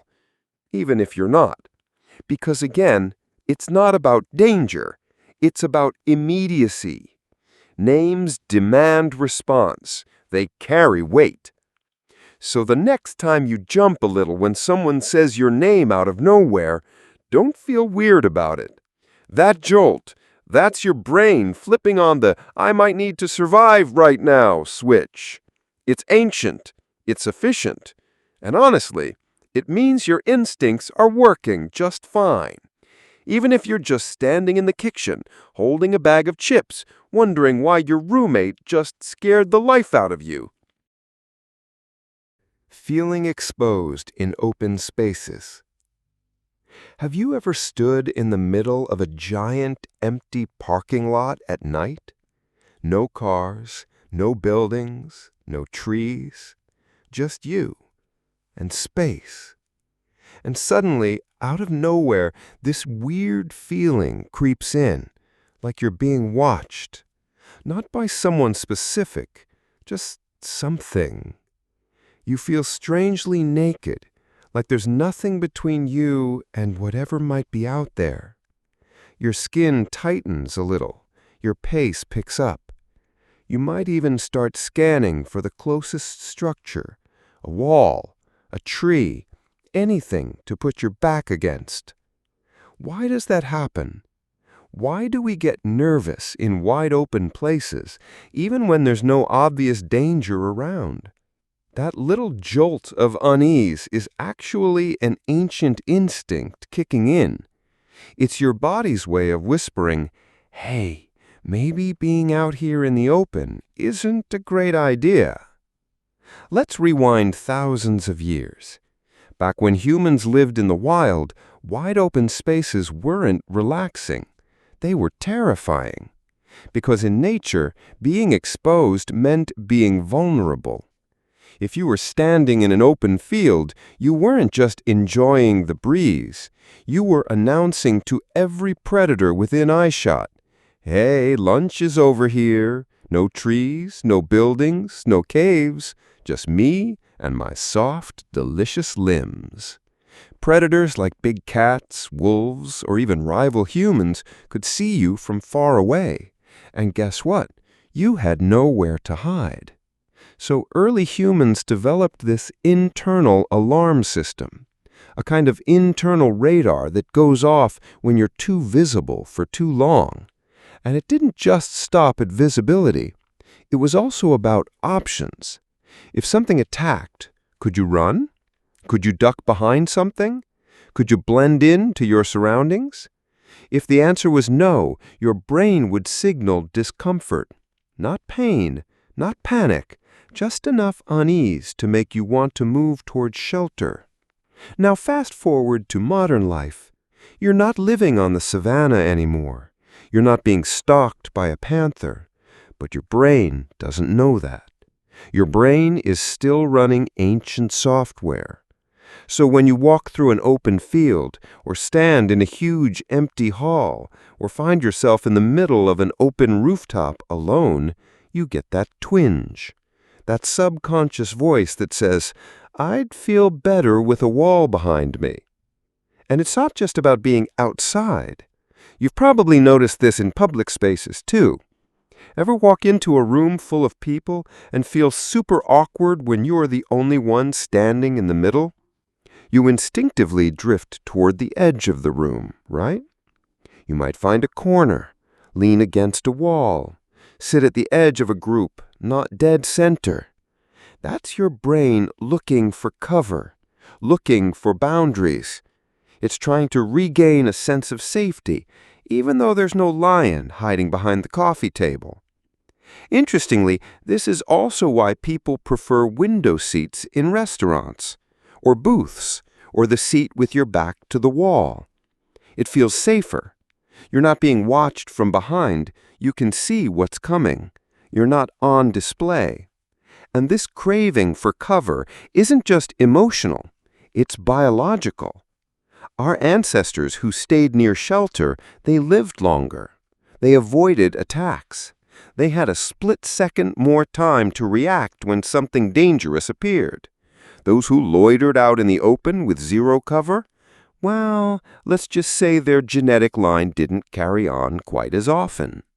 Even soldiers today in modern warfare are trained with the same concept. Find cover. Don't expose yourself unnecessarily.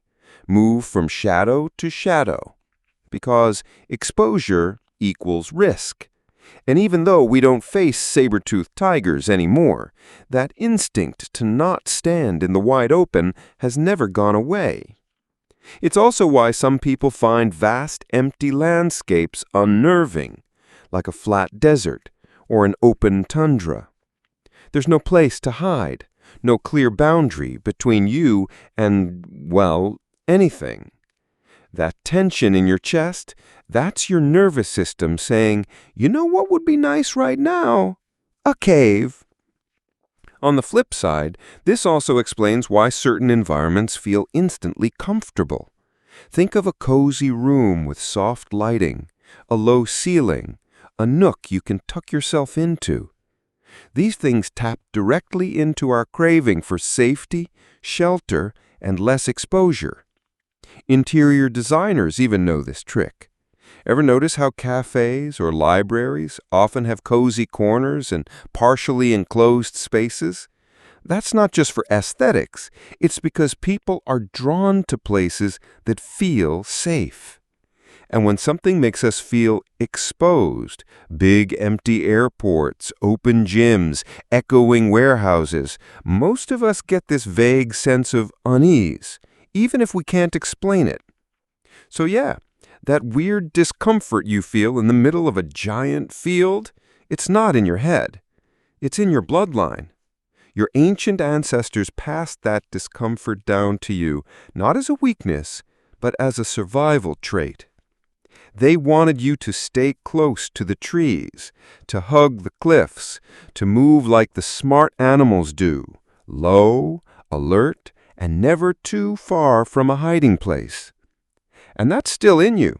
Even now, walking through an empty parking garage or standing alone in a public square at night, that quiet primal voice is still whispering, find a wall, get out of the open. Not because you're paranoid, but because your instincts are working exactly as they were designed to thousands of years ago. Instinct to mimic gestures or tone. All right, here's a weird question. Have you ever found yourself accidentally copying someone? Like, you're talking to a friend who's laughing a certain way, and suddenly you're laughing just like them. Or you're chatting with someone who crosses their arms, and guess what? You've crossed yours too, without even realizing it. Or maybe you've picked up a little accent after watching a show. 5 episodes of some British drama, and now you're saying brilliant or mate, like you were raised in London. Why does that happen?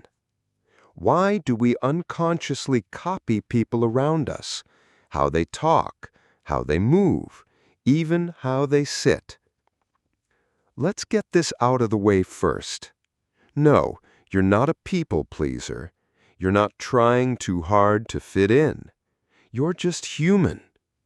And this weird little behavior has a name: mirroring. And it turns out it's way more ancient than it seems. This isn't about manners. It's not even about being polite. This is instinctual survival wiring built into our species for one main reason: group harmony.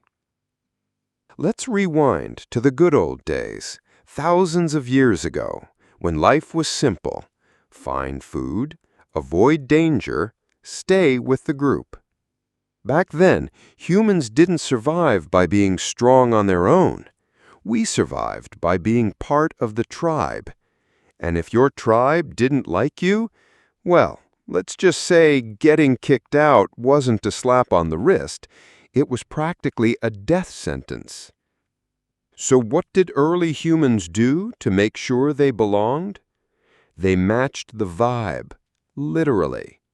They mimicked the way their group talked, moved, stood, reacted. Not on purpose, just naturally, because blending in was safer than standing out. And guess what? We still do it today, all the time, without even noticing it. Have you ever noticed how your voice changes depending on who you're talking to? You talk differently to your boss than you do to your best friend. Your tone softens with a baby. You get a little louder with a group of friends. That's not you being fake. That's your survival instinct doing its job. You're adapting to the tribe in front of you in real time. And it doesn't stop with tone. We mimic body language too. If someone leans in while they're talking to us, we lean in. If someone starts gesturing with their hands, we might do it too. It's like a social dance that we're all doing without rehearsal. Even little things, like yawning, are part of this instinct. Have you ever yawned just because someone else yawned? That's your mirror neurons lighting up. Those little brain cells that say, hey, copy that behavior. It means we're syncing up. Scientists believe mirroring is deeply connected to empathy. When we mimic someone's emotions or expressions, we're not just copying them. We're actually feeling what they're feeling. That's how we form bonds. That's how we create trust. And the brain loves it. When you're talking to someone and they start mirroring you, your posture, your tone, even your facial expressions, your brain goes, this person gets me. I feel safe here. It builds rapport, which builds connection, which makes the group stronger. Because think about it. If you're in a tense survival situation, do you want a group of individuals all doing their own thing? Or a tight-knit team that moves together, thinks together, reacts together? Evolution clearly voted for the second one. And that's why we still do this today. Even now, in 2025, mirroring is happening everywhere. In meetings, where people subtly mimic the leader's energy. In classrooms, where students copy each other's posture. In couples who unknowingly adopt each other's speech patterns. Even online, you pick up the slang of the community you're in. It's all about fitting in, even if we don't consciously know we're doing it. And sure, some people are better at it than others. Some folks are hyper-aware of group dynamics and can shift effortlessly. Others, not so much. But the root behavior is still in all of us.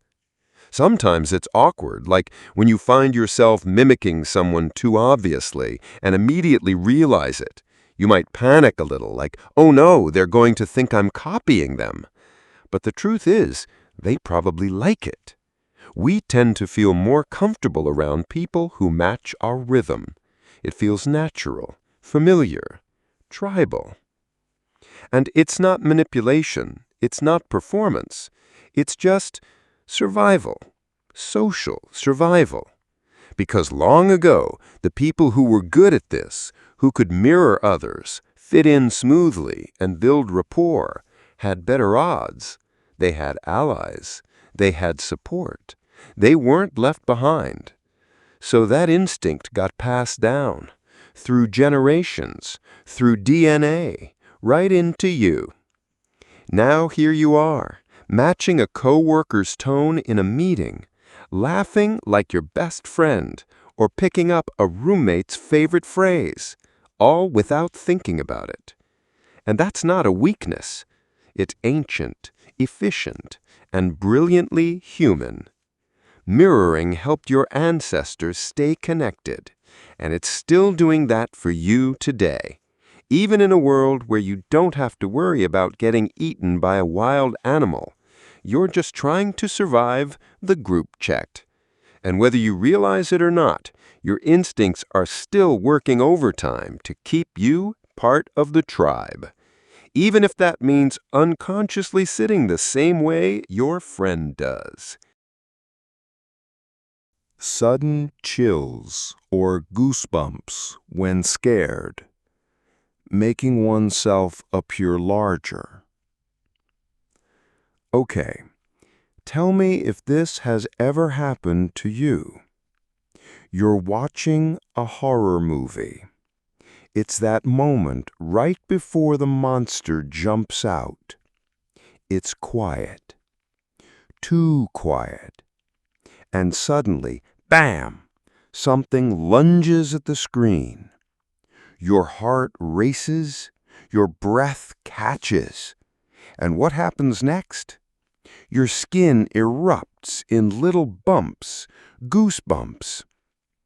Or maybe you're walking alone at night and you hear something behind you. You stop, listen, nothing. But your arms, full of goosebumps, like a warning signal you didn't ask for.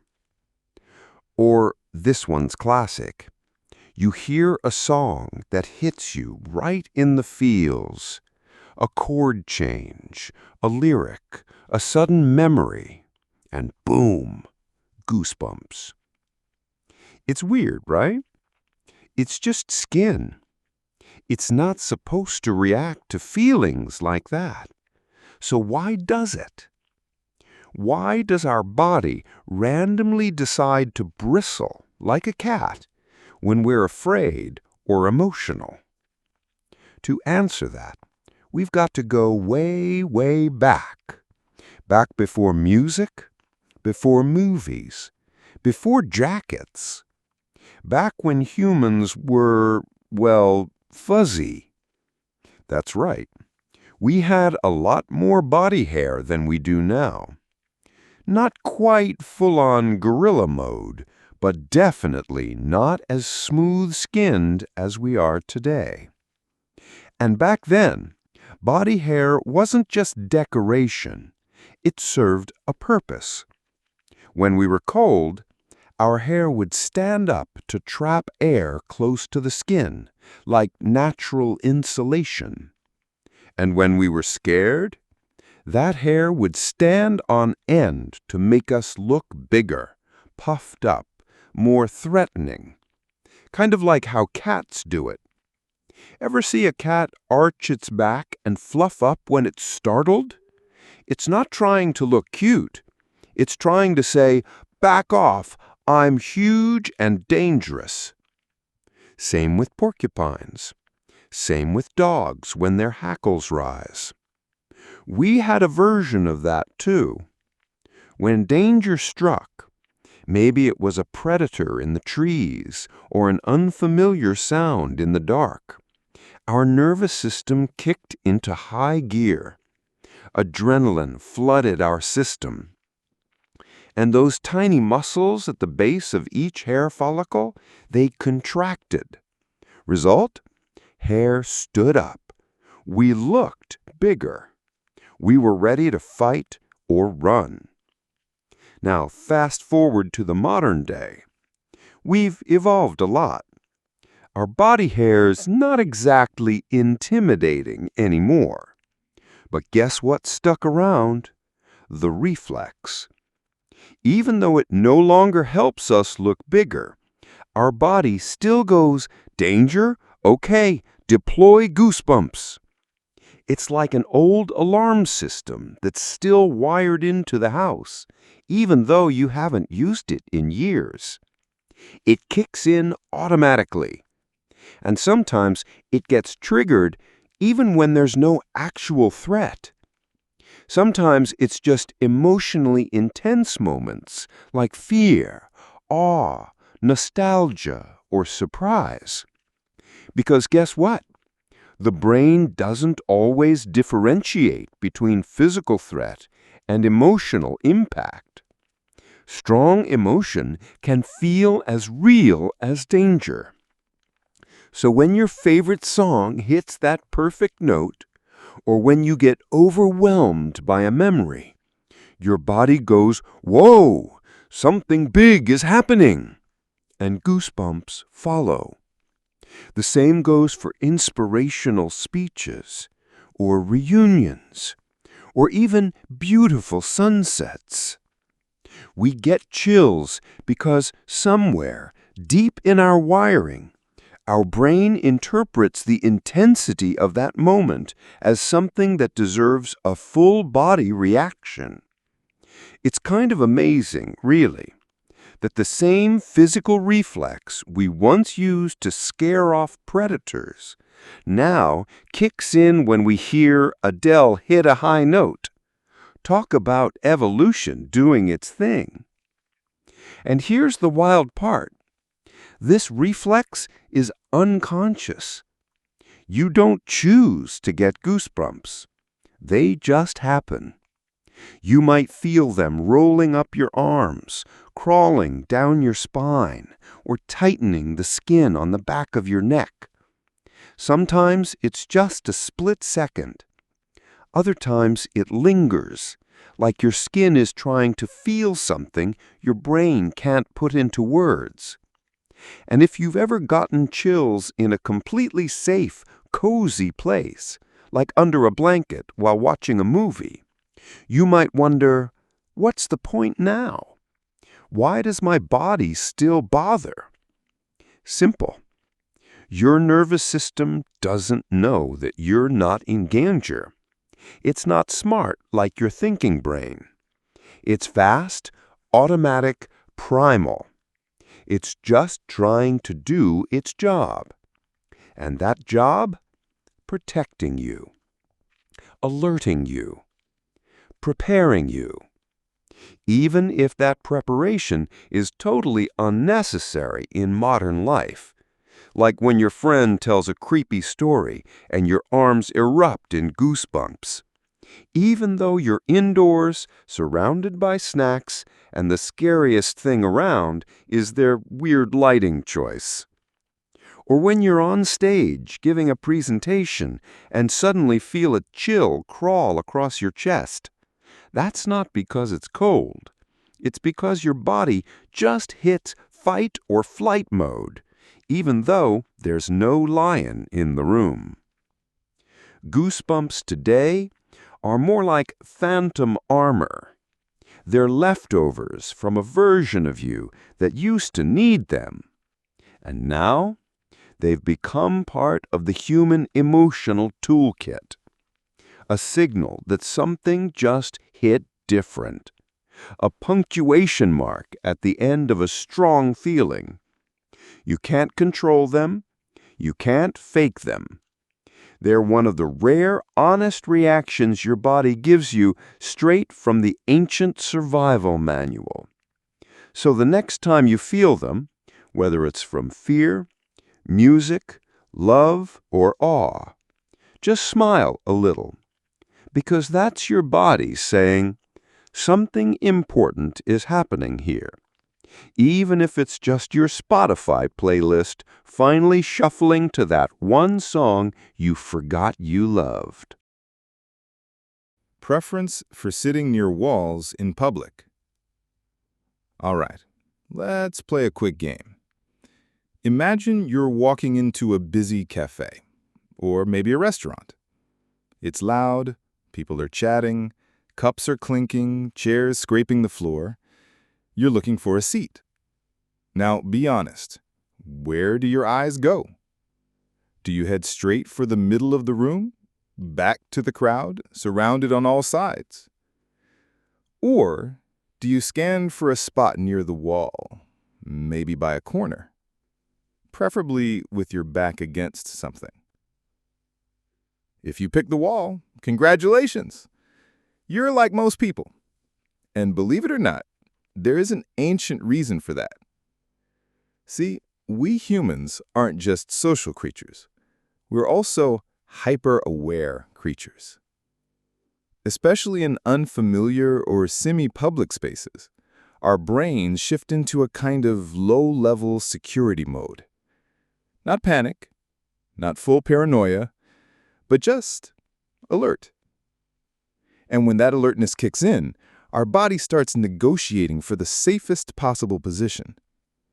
Enter the wall seat. There's something deeply comforting about having your back protected.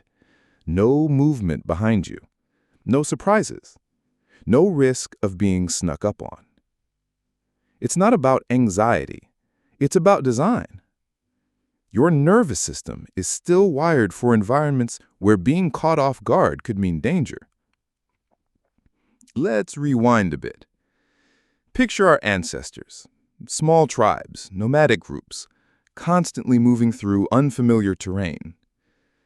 They didn't have concrete walls or modern lighting. They had forests, open fields, caves. And in those settings, visibility mattered a lot. The more you could see, the safer you are. So, if you had to rest, where would you sit? Smack in the open? Exposed on all sides? Nope. You'd pick a spot against a rock wall or a tree, something that blocked off one direction of attack, so you only had to worry about the front and sides. It's basic survival math. Fewer blind spots equals more time to react. And that same instinct, it's still alive and well in modern spaces. Sure, you're not dodging wild animals at Starbucks, but your body doesn't know that. All it knows is, I can't see behind me. That's a risk. So it nudges you gently toward that booth against the back wall. That seat with the best view of the room. The one closest to an exit. Ever notice that? It's subtle, but you're probably making calculations without even realizing it. And it's not just you. Security experts, police officers, and even military personnel often sit with their backs to the wall in restaurants. It's called a command position. It gives you visibility, reaction time, and a sense of control over your surroundings. But here's what's wild. You don't need to be trained in anything tactical for your brain to crave that position. You just need to be human. We are pattern detectors, threat scanners, even when we're chilling. That instinct is also why some people feel uneasy when seated with their back to a door. You ever try to enjoy a meal when your subconscious is wondering if someone's coming up behind you? It's distracting. You're not scared. You're not paranoid. You're just built that way. And this preference shows up in all sorts of everyday moments. In waiting rooms, classrooms, airports, even movie theaters. People tend to gravitate toward edges first, before filling the center. We like boundaries, defined space, areas we can monitor and manage. It's kind of like being a cat. You ever see a cat sit in the middle of the floor? Rare. They find a corner, a box, somewhere they can see the world but not be surprised by it. We do that too, just more politely. But here's a fun twist. This wall-seeking behavior also helps reduce cognitive load. When your back is covered and your view is wide, your brain can stop scanning for threats. It relaxes a little. You can focus more on your food, your conversation, your laptop, whatever it is you came there to do. On the flip side, when you're exposed in the center of a room, your brain stays mildly alert. Even if nothing bad is happening, it keeps checking. Who's behind me? What's that sound? Is someone walking this way? It's subtle, but it adds up. And that's part of why wall seats feel so much more comfortable. Not just physically, neurologically. It's kind of like slipping into a familiar mental hoodie. Now here's where it gets even more interesting. This preference shows up even in virtual environments. Game developers and architects know that people tend to hug the walls in both digital and physical spaces. When exploring a virtual building in a game, most players subconsciously stick to the edges at first. It just feels safer. So yeah, this instinct is so baked in, it follows us into the metaverse. Weird, right? But also kind of cool. Because it shows how these little survival habits from thousands of years ago are still with us. We may be modern, tech-savvy, city-dwelling humans, but deep down, we're still scanning for tigers, still mapping exit routes, still choosing the best seat in the cave. So, the next time you walk into a restaurant and your friend asks, "Why do you always want the wall seat?" just smile and say, "Evolution." Because it's not just about comfort. It's about being a creature that remembers what it took to survive, even when that survival shows up as a strong opinion about seating arrangements. And hey, if it gets you the best view at a cafe and a solid excuse to claim the booth first, even better. Feeling uneasy in total darkness. Let's be honest here. Total darkness, not fun. Like, yeah, sleeping in a dark room is one thing, but pitch black? The kind of dark where you can't even see your hand in front of your face? That's a whole different vibe. There's something about it that just makes your brain go nope. You might feel your heartbeat pick up. You pause. You strain your ears. Your skin almost feels like it's listening. And suddenly, the air feels heavier. Like anything could be out there. Sound familiar? Now here's the thing. You're not weak. You're not overly sensitive. You're not a scaredy cat. You're human. And that little wave of unease you feel in total darkness, that's your predator alert system still kicking. Let me explain. See, back in the day, way back before electricity, before houses, before city lights, we were diurnal creatures. That means we were wired to be active during the day and rest at night. But nighttime came with a catch. Because while we were lying there trying to sleep, eyes barely adjusted to the starlight, predators were just getting started. Think about it. Cats, wolves, snakes, even big cats like leopards, they love the dark. Their vision, hearing, and sense of smell are built for hunting at night. And us? We didn't stand a chance. No night vision, no claws, no thick fur to protect us, just a soft, vulnerable body trying not to get eaten. So what did our ancestors do? They developed a sixth sense for danger in the dark. Not like a superhero thing, more like hypervigilance. Their brains became experts at detecting sounds, slight vibrations, even the change in airflow. And more importantly, their instincts started whispering, "Stay alert. Something might be out there." That whisper still happens today. So when you turn off the lights and your heart skips a beat, when you hear a creak and your imagination starts sprinting, that's not irrational fear. That's ancestral survival echoing through your nervous system. And it makes perfect sense. Your brain is constantly processing your environment. But when the lights go out, all that visual input, the thing we rely on the most, disappears. Suddenly, you're flying blind. So what happens? Your brain turns up the volume on everything else. Every little noise feels louder. Every creak in the floor feels suspicious. Your mind starts painting pictures to fill in the blanks because it hates not knowing what's out there. And here's the creepy part. That system kept our ancestors alive. Think of it like this.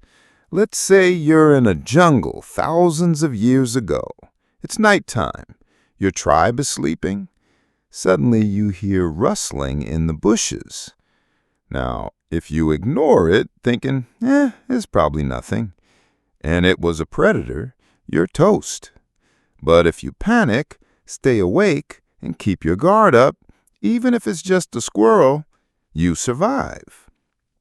Our brains evolved to always assume the worst in the dark, because worst-case thinking meant you lived to see another day. That's why horror movies always use darkness. It's not just because you can't see the monster, it's because your brain automatically fills that black space with something bad, something lurking, something waiting. And that instinct is powerful. It's why you might feel weird walking down a dark hallway. It's why your childhood closet felt haunted after the lights went off. You ever done that? Flick the switch and then dash like your life depended on it? Totally normal. Totally human. Now let's take it even deeper. This fear of total darkness isn't just about not seeing. It's about not being in control. When we lose sight, we lose our ability to predict, to navigate, to defend ourselves. Our nervous system doesn't like that. So it sends out alarms, little ones, elevated heart rate, tense muscles, heightened hearing, shallow breathing. Basically, your body's prepping for fight or flight, even if you're just walking to the fridge for a midnight snack. And here's something wild. Even blind people who've never had sight can still feel discomfort in pitch-black environments. Why? Because it's not just about what we see. It's about the absence of information. Total darkness is nature's way of saying, you're on your own now. But guess what? That fear, that edge-of-your-seat feeling, it kept your great-great-great-great-great-grandparents alive. It's why you exist. They listened to those instincts. They stayed alert. They didn't walk straight into the lion's mouth. So the next time you feel a little spooked in the dark, don't beat yourself up. Don't try to tough it out like it's silly. Recognize it for what it is, a built-in safety system, an ancient warning bell. And hey, maybe you should check that sound coming from the kitchen, or maybe just turn on the light first, just in case. Cramming before a deadline. All right, be honest. How many times have you promised yourself, this time I'll start early? You opened your laptop, you stared at the assignment, you made a plan, you even felt productive for a hot second. And then, nothing. A week goes by. Then 2. Suddenly, it's the night before the deadline, and your brain goes, okay, time to be a genius. Boom! You're typing like a man possessed, ideas flying out of nowhere. Your fingers barely keep up. No snacks, no distractions, just pure focus. And you're probably thinking, Why can't I do this all the time? Because, believe it or not, that last-minute panic mode you keep falling into, it's an ancient survival mechanism that evolution forgot to delete. Let's dig into it. Your brain is wired for survival, not productivity. Deadlines, schedules, Google Calendar reminders, those are brand new in the timeline of human existence. But stress, panic, the adrenaline surge that makes you suddenly laser-focused, that's been around since saber-toothed tigers were a real problem. Here's the deal. When our ancestors faced danger, say a predator popped out of the bushes, their brains didn't have time to weigh pros and cons. They needed to act fast. So the body responded by dumping cortisol and adrenaline into the system. Boom! Your heart races, your senses sharpen, your muscles tighten, and, this is key, your brain suddenly stops caring about everything else except survival. Sound familiar? That cramming zone you get into the night before a deadline? It's basically your brain saying, okay, this is it, do or die. You're not lazy. You're not broken.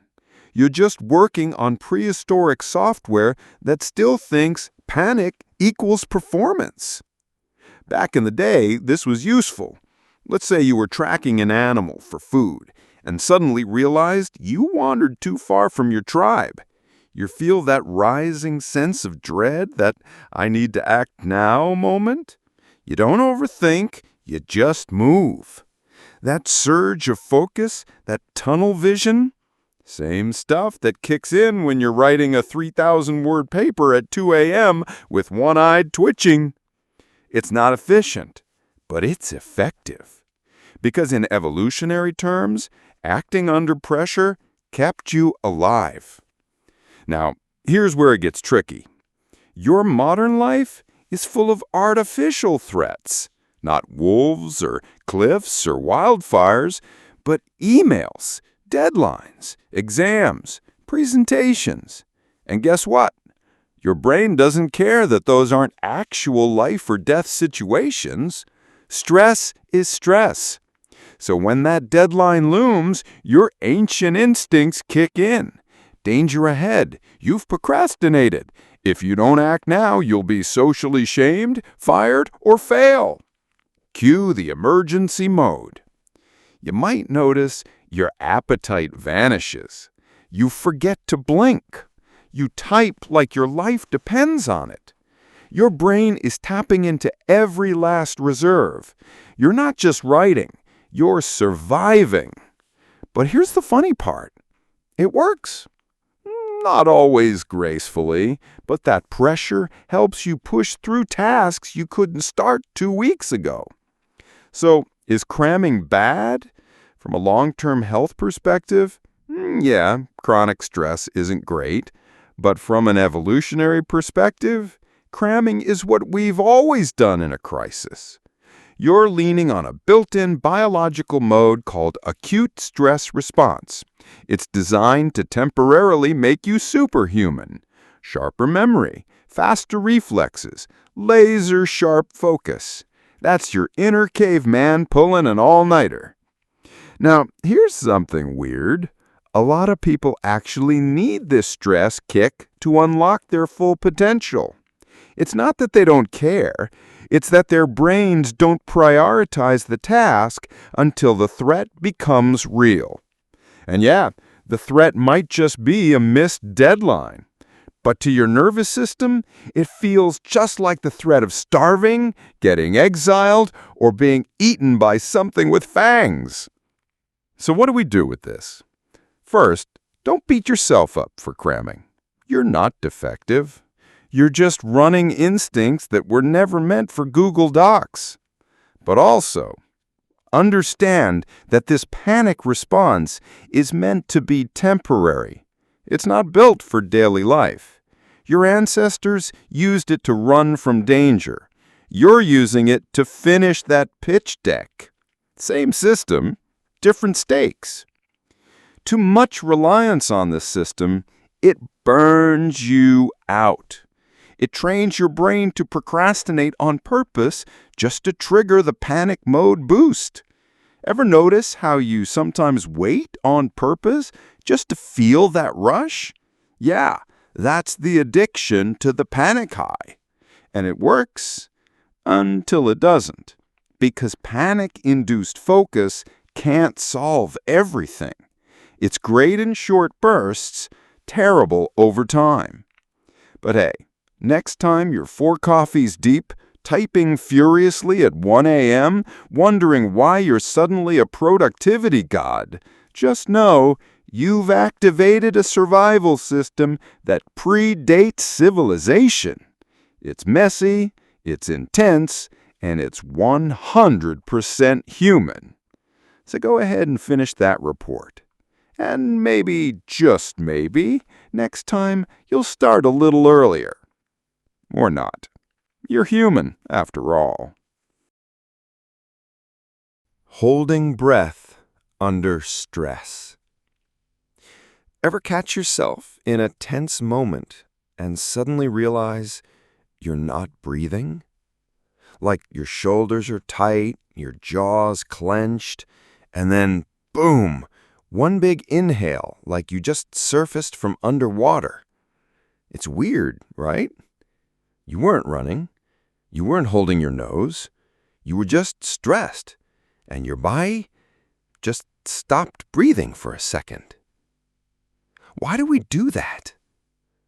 It turns out this whole holding your breath under stress thing, it's not just a quirky human habit. It's actually one of the oldest survival instincts buried deep in your nervous system. Yep, you heard that right. Your body still remembers what it's like to be a small, vulnerable animal trying not to be noticed. Let's rewind for a second. Imagine you're a little mammal 100,000 years ago. You're out in the wild, picking berries, living your best prehistoric life. Suddenly, you hear a twig snap. What do? You freeze. No movement, no sound, and crucially, no breath. You hold your breath because breathing makes noise. Even subtle sounds, like the rustle of your lungs or the tiny huff of air from your nostrils, could give away your position to a predator. Lions, wolves, snakes, other humans. The wild was full of things that thought you looked like lunch. So your body evolved this incredibly fast response. Feel danger, freeze, stop moving, stop breathing. It's called the freeze response and is just as real as the fight or flight reaction we all know about. The problem is, in modern life, we're still using it, but for situations that don't involve fangs or claws. Like giving a presentation, getting a passive-aggressive email, hearing your boss say, "Can we talk later?" Even just opening your bank app. Your brain can't tell the difference between a predator and a modern stressor. All it knows is something feels threatening, so it flips on the ancient survival switch. And one of the first things to go? Your breath. So you hold it. Sometimes just for a second, sometimes longer. And you don't even realize you're doing it until your brain finally says, "Okay, I'm going to need some oxygen now." And you suddenly take in that huge gasp like you've been drowning in spreadsheets. Now here's what's even crazier. Some people hold their breath in patterns. Tiny breath-holding pauses when texting, when waiting for someone's reaction, when walking into an unfamiliar room. It's so subtle, it becomes part of your body language. And the consequences? They're sneaky too. When you hold your breath, your body goes into high alert. Your heart rate rises, your muscles tense, your blood pressure can spike. It's like sending your body the message, something's wrong, be ready for anything. All from a simple pause in breathing. This reflex has a name, by the way. It's called email apnea. No joke, researchers noticed people were holding their breath when checking emails or typing replies, especially under pressure. So yes, even Gmail can trigger your ancient survival instincts. Why does your body still do this? Because back when we lived in caves or jungles, being quiet and still could mean the difference between life and death. Predators are attracted to movement. They're drawn to noise. So the quieter you were, the better your chances of surviving. Breath holding became part of that stillness toolkit. And while we don't worry about lions today, that wiring didn't vanish just because we have smartphones and car keys now.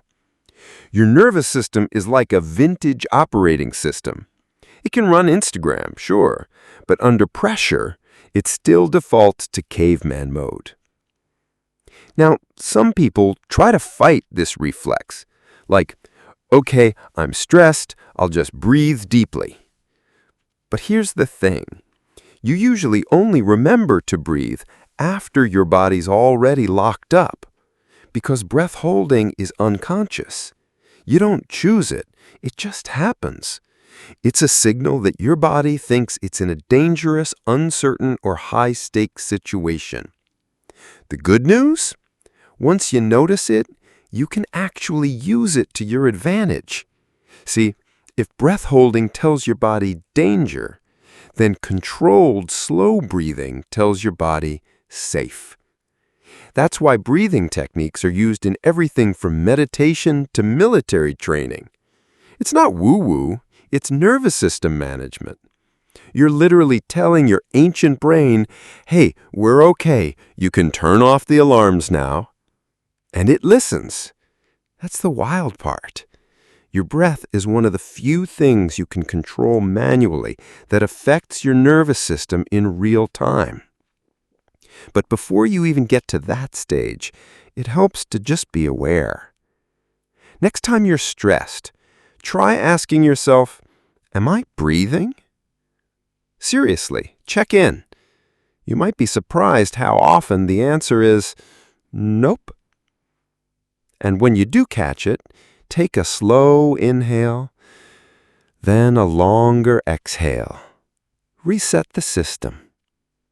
It's not magic, it's maintenance. Because what you're fighting isn't just stress. You're fighting instincts that were built for jungles and predators, not Zoom calls and spreadsheets.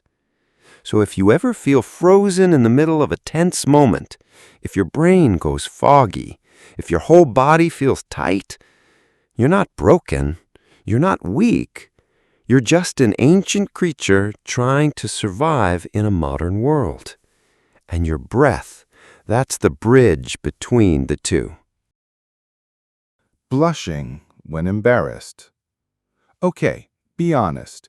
Have you ever said something dumb in front of a group of people and then instantly felt your face turn into a tomato? Or maybe someone compliments you, and instead of feeling cool or collected, your cheeks betray you and light up like brake lights in traffic. That's blushing. And it's weird, isn't it? Like, why does our face have to react when we're emotionally uncomfortable? You're not mad, you're not hot, you're not exercising, but suddenly your body's like, let's send a full blood delivery to the front of the face, immediately. And there's no stopping it. You can't will yourself not to blush. If anything, trying not to blush just makes it worse. Like your body's doubling down. Oh, you're panicking about panicking. Got it. Here's more blood. So, what's going on? Why would evolution give us a reaction we can't control that often makes awkward moments more awkward? Turns out, blushing is one of the most ancient social survival tools your body has. And yes, it actually serves a purpose. Let's go back a few thousand years. You're part of a small tribe, maybe 30 to 50 people. These people aren't just your neighbors. They're your whole life, your food source, your safety net, your protection from the wild. Now imagine you mess up. Maybe you say something offensive, or take someone's share of food, or flirt with someone you shouldn't. Back then, there weren't HR departments or social media callouts. There were only vibes.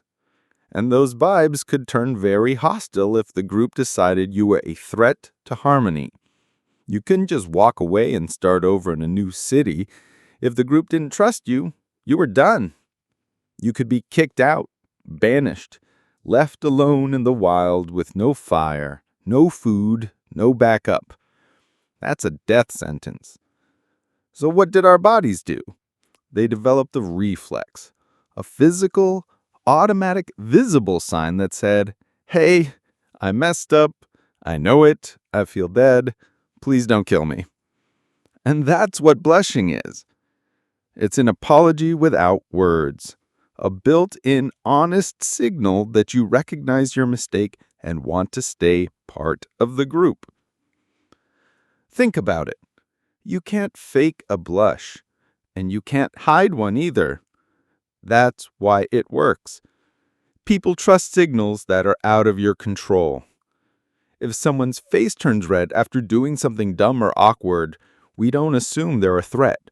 We assume they care what others think, that they want to fit in, that they feel remorse.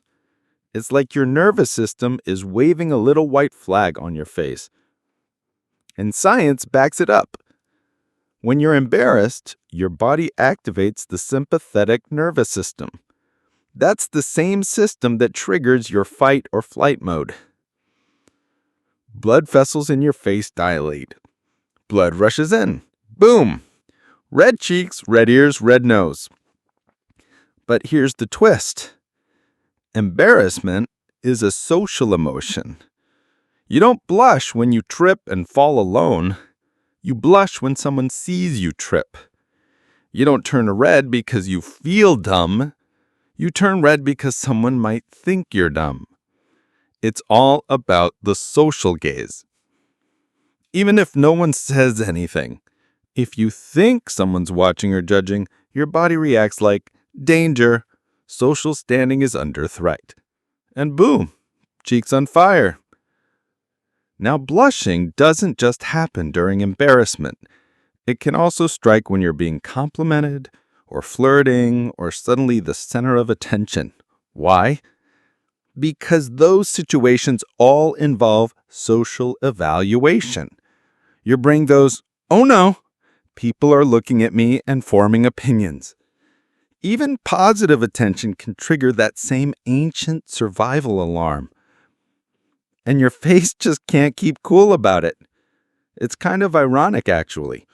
We live in a world now where we hate showing that we care too much. We want to be chill, composed, unfazed.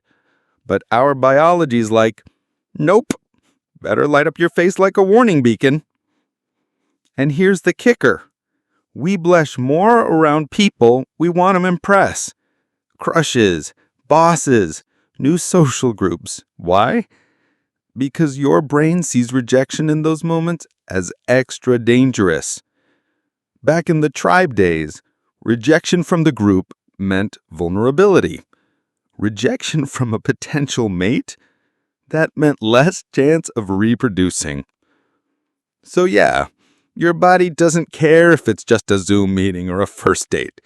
It's treating that moment like life or death. Now, I know what you're thinking. If blushing is supposed to help me survive socially, why does it make things worse? Well, here's the thing. It only feels worse to you. To other people, though, it's actually a sign of honesty. Studies show that people who blush are seen as more trustworthy, more likable, more sincere. Because blushing is vulnerable. It shows you're self-aware. It shows you care about how others see you. And in a world where everyone's trying to appear too cool to care, that's kind of refreshing. So the next time your face turns red in public, don't beat yourself up. You're not broken. You're not weak. You're just a socially intelligent human running on ancient software. Blushing isn't a flaw. It's a badge. It says, I care. I notice. I want to belong. And even if you feel like crawling into a hole, your body's just doing its job, keeping you connected to your group. That weird warmth spreading across your cheeks? That's your ancestors talking, saying we made it this far because we didn't ignore our social instincts. So embrace the blush. It's awkward, sure, but it's also beautifully, deeply human. Fear of silence in a group.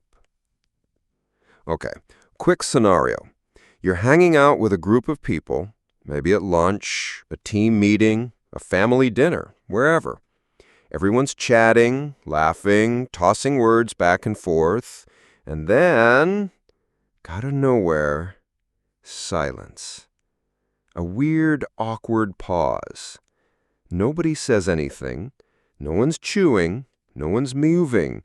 No one's even breathing too loudly. It only lasts a few seconds, maybe 10 tops, but your brain freaks out. Suddenly, you're thinking, should I say something? Is it weird if I say something? Why isn't anyone talking? You start scanning faces, overthinking every second that ticks by. You might nervously laugh, or clear your throat, or make a random comment about the weather. Anything to break that strange, tension-filled void. But why? Why is silence in a group so uncomfortable? It's not like silence is bad, right? We all love peace and quiet when we're alone. So what is it about group silence that makes our brains go haywire? Well, it's not you being awkward. It's ancient instinct. Seriously, your discomfort with group silence goes way, way back to when silence could actually mean something very dangerous. Let's rewind thousands of years. No cities, no Netflix, no earbuds, just humans and nature. You're part of a small tribe or hunting group. You're walking through the woods, foraging, maybe chatting softly. Now, imagine you're walking along and a group suddenly goes silent. Nobody speaks, nobody moves, everyone freezes. What's the first thing your body does? Right, you freeze. Because silence wasn't just awkward back then, it was a warning. Silence in the wild often meant one thing: something was wrong. Maybe someone spotted a predator, or heard a distant growl, or saw movement in the trees. Whatever it was, that sudden stillness was the signal to shut up, be still, and listen. And the body responded instantly. Your heart rate would slow down for a second, then ramp up. Your hearing would sharpen, your muscles would tighten, ready to bolt or fight, all because the group's silence triggered a full-body alert. Over time, that reaction became hardwired into us. Even today, in the modern world, with all our buildings and technology and locked doors, our brains still treat silence in a group like a red flag. Of course, now the danger isn't lions or wolves, it's social danger. Like, did I say something wrong? Did someone just enter the room? Is there bad news? Are we about to get in trouble? That's why your brain panics, because even though nothing bad is happening, your ancient programming is going, uh-oh, everyone's quiet. That means threat. And that's where the anxiety comes from. But let's zoom in on something interesting. Have you noticed that different kinds of silence feel different? Like silence with your best friend, totally fine, maybe even comforting. Silence in a room full of strangers, nope, instantly uncomfortable. Why? because the level of trust changes how we interpret the silence. With close friends or loved ones, your brain doesn't feel threatened. There's no guessing game. You know they're not judging you or sensing danger. But in a group where you're unsure of the social rules or you're standing in the group, that silence becomes a void your brain has to fill. And what does your brain do when it doesn't have information? It makes stuff up. Oh no, they think I'm boring. Did I say something dumb earlier? Should I laugh? Should I leave? None of it's real. But your body reacts like it is. This is why we have what's often called the social noise reflex. You know, those filler comments you blurt out without thinking? Whoa, this is awkward. So, how about that weather? Anyway, we've created an entire language of awkward silence breakers just to soothe our own nerves. And it's not just about talking either. We might fidget, tap our fingers, look at our phones, sip water we're not even thirsty for. It's not about doing anything useful. It's about showing we're still safe, still engaged, still part of the group. Because deep down, silence makes us fear we're being excluded. And exclusion? Back in the ancestral days, that was a life-threatening problem. You needed your group to survive. Food, protection, warmth, reproduction. Being ignored, left out, or misunderstood could put your entire existence at risk. So even now, your brain goes, uh-oh, everyone's quiet. Something must be wrong. Maybe they're mad at me. Maybe I should say something. Anything. Boom. Instinct hijacked. And get this, it doesn't stop with verbal silence. We even feel weird when the vibe goes quiet. Like when you're in a group chat and suddenly nobody replies. Even though you know they're just busy or forgot to check, a tiny part of you still wonders, did I say too much? Is something off? Same primal wiring, same panic loop. But let's flip this around. Can silence ever be good? Definitely. In fact, the ability to sit in silence with others comfortably is a sign of strong connection. It means you trust them. It means you don't need to perform. It means your nervous system feels safe. And here's the cool part. You can train yourself to feel okay in silence. Try it sometime. Next time a group goes quiet, resist the urge to fill the space. Just observe. Notice your breath. Let the awkwardness pass without fixing it. You might discover something weirdly calming. Because sometimes the panic isn't about the silence at all. It's about our fear of being misread, misunderstood, or forgotten. But silence doesn't mean rejection. It doesn't mean danger anymore. It just means a pause. And maybe your body hasn't gotten the memo yet, but now you have. So the next time your brain starts buzzing during a group silence, just remember, it's not awkward because it's bad. It's awkward because your ancient brain is trying to keep you safe. That's kind of beautiful if you think about it. Even your discomfort is trying to protect you. Looking for faces in objects. Okay, be honest for a second. Have you ever looked at a power outlet and thought, wow, that thing looks like it's screaming? Or noticed that the front of a car kind of resembles a surprised cartoon face? Maybe your toast had 2 dark spots and a little dent, and suddenly, boom, it's staring back at you like a confused ghost. If you've ever caught yourself spotting faces in random places, clouds, rocks, wood grain, furniture, you're not weird. You're human. What you're experiencing has a name: pareidolia. It's when your brain sees familiar patterns, especially faces, in objects that clearly aren't people. And yeah, it's kind of hilarious sometimes. but also kind of magical. And even more interesting, it's not just a quirk, it's a leftover survival instinct. Let's break it down. Imagine you're living thousands of years ago. No phones, no street lights, no alarms. Just you, a few family members, and a whole lot of pitch-black wilderness. At night, you're sitting near the edge of your cave or tent, listening to the distant sounds of something. An owl? A rustle? A predator?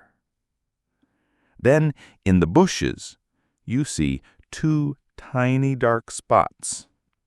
They're not moving, but they look oddly like eyes. And maybe there's a shadow under them that looks like a mouth. Your brain lights up. Is that a face? Is someone watching me? Here's where it gets cool. Your brain doesn't sit around weighing the odds. It doesn't go, 60% chance that's a panther, 40% it's just a weird tree. Nope, it plays it safe. It assumes the worst. Because back then, mistaking a tree for a predator, embarrassing. But mistaking a predator for a tree, deadly. So your brain evolved to over-detect faces, eyes, and threats, even when they're not real. It's better to be wrong and safe than wrong and eaten. That's the core rule of survival.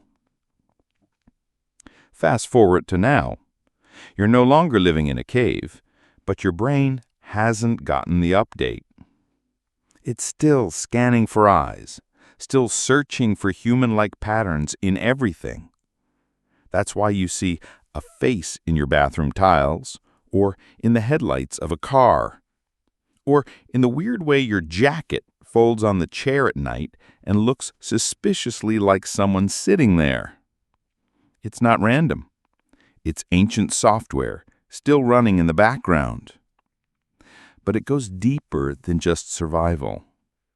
We're actually hardwired to process faces in a super specialized way.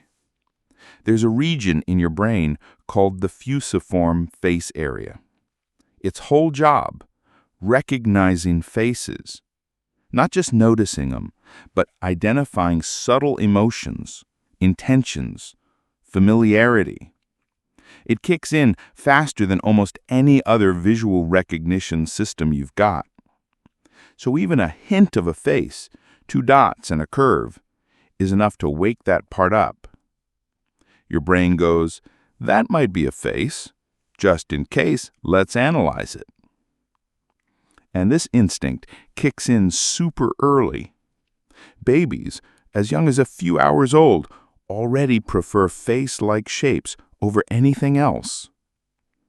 Give a newborn the choice between a scrambled image and something vaguely resembling 2 eyes and a mouth, they'll stare at the face every time. It's not learned, it's baked in. That's how deep this goes. But here's a fun twist. Pareidolia doesn't stop at faces. We also see animals, symbols, even full scenes in clouds or stains or shadows. Ever looked at the moon and thought, oh, look, there's a man up there? Yeah, that's pareidolia too. Your brain is constantly connecting dots, trying to make meaning out of chaos. Because meaning equals control. If your brain can name what it sees, it feels safer. And faces? Faces are the top of that list. They tell us if someone is angry or friendly, if we're in danger or welcome, if we belong or should run. So yeah, seeing a face in a plug socket might feel silly, but deep down, your brain is keeping you alert and connected. And it doesn't even wait for permission. You don't have to try to see faces. It just happens. like when your coat is hanging on the back of the door in the dark, and for half a second, you're convinced there's someone standing there. Or when you open your fridge, and the way the ketchup bottle, mustard jar, and pickle container are lined up looks like they're judging you for skipping your salad. Pareidolia makes the world feel more alive. And yeah, sometimes a little too alive. Here's the wild part. This instinct was so powerful that it even helped shape ancient religions and myths. People saw faces in natural features, trees, mountains, smoke, and believed they were spirits, gods, omens. The world was literally full of faces. It still is. Your ceiling tiles? Faces. The patterns on your shower curtain? Faces. Your old toaster? A slightly anxious face. And once you start noticing it, you can't unsee it. You'll start spawning little expressions everywhere. But that's not a glitch. It's a sign of how deeply your brain wants to connect, to stay safe, to find human presence even when you're alone. Because deep down, your brain was built for survival through relationships, through attention, through reading the world like a face it could trust or one it should run from. So next time you catch yourself smiling at the face in your coffee foam or side-eyeing the creepy grin on your washing machine, don't laugh it off too fast. That's your ancient scanner doing its job, trying to keep you alive, and just maybe trying to make the world feel a little less lonely. Avoiding insects instinctively. Let's talk about something you probably never questioned, but definitely do. Insects. Yeah, the tiny, crawling, flying, buzzing little nightmares that show up exactly where you don't want them. Have you ever noticed how fast your body reacts to a bug, even if it's harmless? Like, you could be completely relaxed, watching TV or scrolling your phone, and suddenly a mosquito zips by your ear. Boom. Instant panic. Full body twitch. Your hands are swatting the air like you just walked into an invisible spider web. It's not just annoying, it's automatic. You don't think, what's the most logical way to remove this tiny organism from my vicinity? No, you flinch, you recoil. You might even make a weird noise that you can't replicate later. And if something crawls on you, oh no, you'll do that ancient full-body freak-out dance as if that ant on your arm was actually molten lava. Here's the thing. You're not overreacting.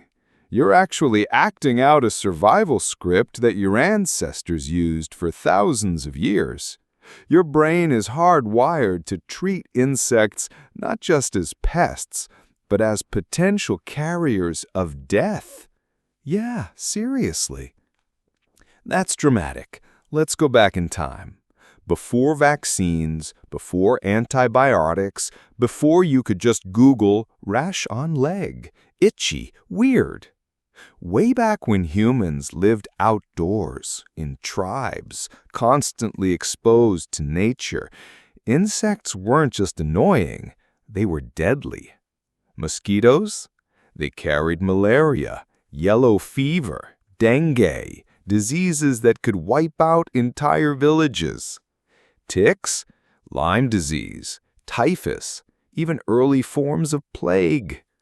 Fleas? You know. Black Death, that little incident. And flies? They weren't just annoying guests at your picnic. They were crawling all over dead animals, feces, garbage, then landing on your food. Insects were, and still are, little biological syringes for infection. So what did evolution do? It didn't wait for you to analyze every bug calmly. It trained your nervous system to respond immediately. See a small crawling thing? Jump. Hear high-pitched buzz? Slap. Feel tickle on your neck? Freak out. That's not drama. That's an instinct. It's part of what scientists call the behavioral immune system. Basically, your brain learned how to avoid getting sick before your actual immune system had to get involved. It uses emotion, disgust, fear, revulsion, to keep you away from things that might carry disease. And insects? They are top of that list. Even now, in the modern world, where you know intellectually that a housefly won't kill you, your body doesn't care. It still reacts like you're in a jungle somewhere with zero access to penicillin. And it's not just you. People all over the world, across cultures, have this same reaction. Even kids who've never seen a bug before tend to recoil or avoid them on first encounter. It's almost like we're born with an internal warning system. Tiny legs equals big problems. And the reaction goes beyond just fear. There's disgust, too. You see a roach in your kitchen? You don't just kill it. You suddenly feel like your entire floor is contaminated. Even if it's gone, you might clean for an hour, throw away food, or decide to burn the house down and start over. Okay, maybe not that far, but you get the idea.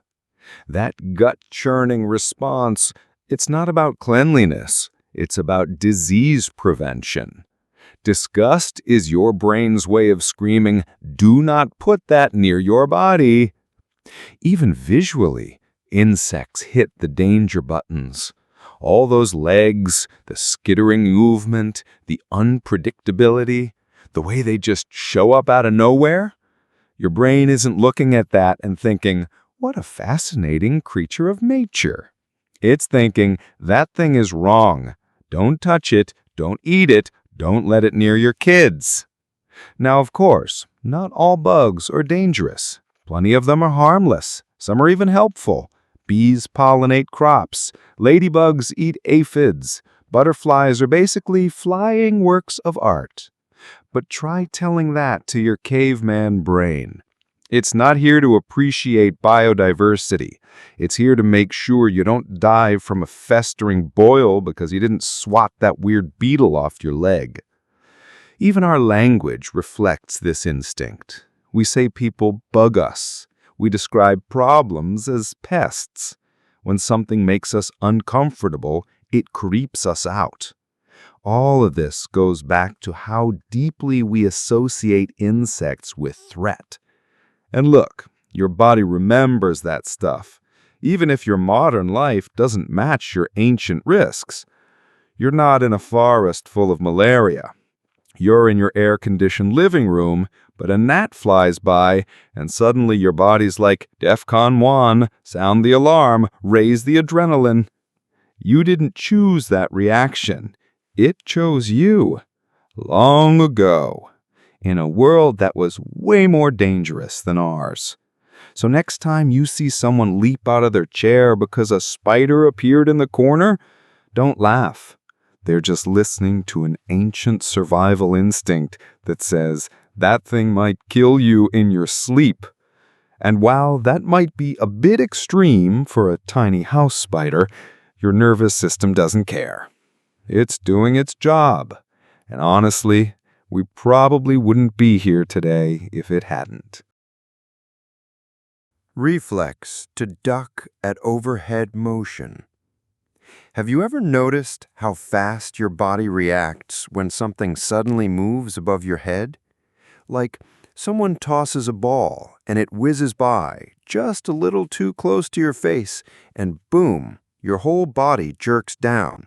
Your shoulders hunch, your neck pulls in like a turtle. You might even let out a weird half-scream, half-grunt sound you didn't know you could make. And it's not just when something actually hits you. It's the motion that does it. That flicker of movement above, even just in your peripheral vision. and your whole system snaps into alert mode. So why do we do that? Why do we instinctively duck or flinch when something moves over our heads, even before we know what it is? Welcome to another ancient reflex your body refuses to delete, the overhead duck reflex. Let's go way back before helmets, hard hats, or the luxury of solid roofs. Our ancestors spent most of their lives outside, under trees, cliffs, caves, or just open skies. And let's just say it wasn't the safest environment. A strong wind could snap a branch, a monkey could drop a coconut, a bird of prey might swoop down. Even other humans, rivals, raiders, whoever, might throw rocks or swing clubs from above. In nature, danger doesn't always come from eye level. A lot of bad things can fall on you from above.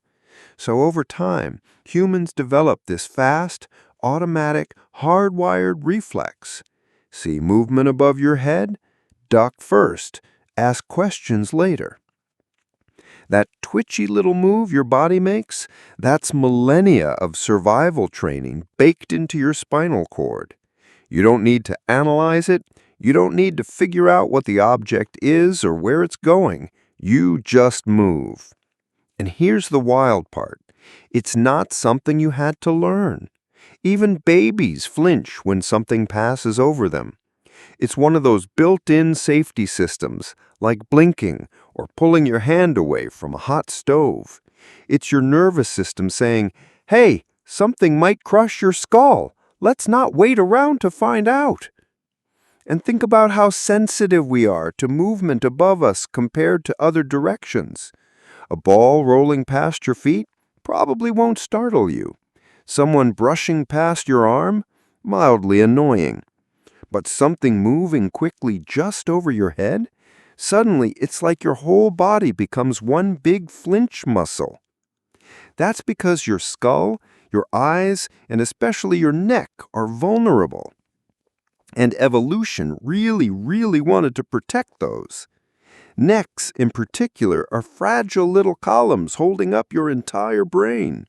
One good strike, one bad fall, and things go very wrong. So ducking isn't just a reaction, it's a shielding move. When you duck, you instinctively lower your head, hunch your shoulders, and maybe raise your arms, all to protect vital spots. It's the same move people do in combat, or during earthquakes, or when someone yells "duck" and throws the paper airplane at your face. It's so instinctive that you'll do it even if you know it's probably safe. Ever been under a low-hanging ceiling or parking garage beam that's way above your height, but you still instinctively duck under it? Yeah. Your brain doesn't care that you're not 10 feet tall. It saw something overhead, and it triggered the ancient alarm. Or how about birds? Ever have one fly a little too close to your head? You know that primal jolt you feel, like you're about to be dive-bombed by a falcon? That's not a phobia. That's your nervous system running a 10,000-year-old program that says, "Flying thing could be dangerous. Don't take chances." Same with bugs, drones, kites. Honestly, anything that enters that weird little airspace just above your personal bubble. That overhead zone, that's sacred territory. Your brain patrols it like a hawk. And in the wild, that vigilance made a lot of sense.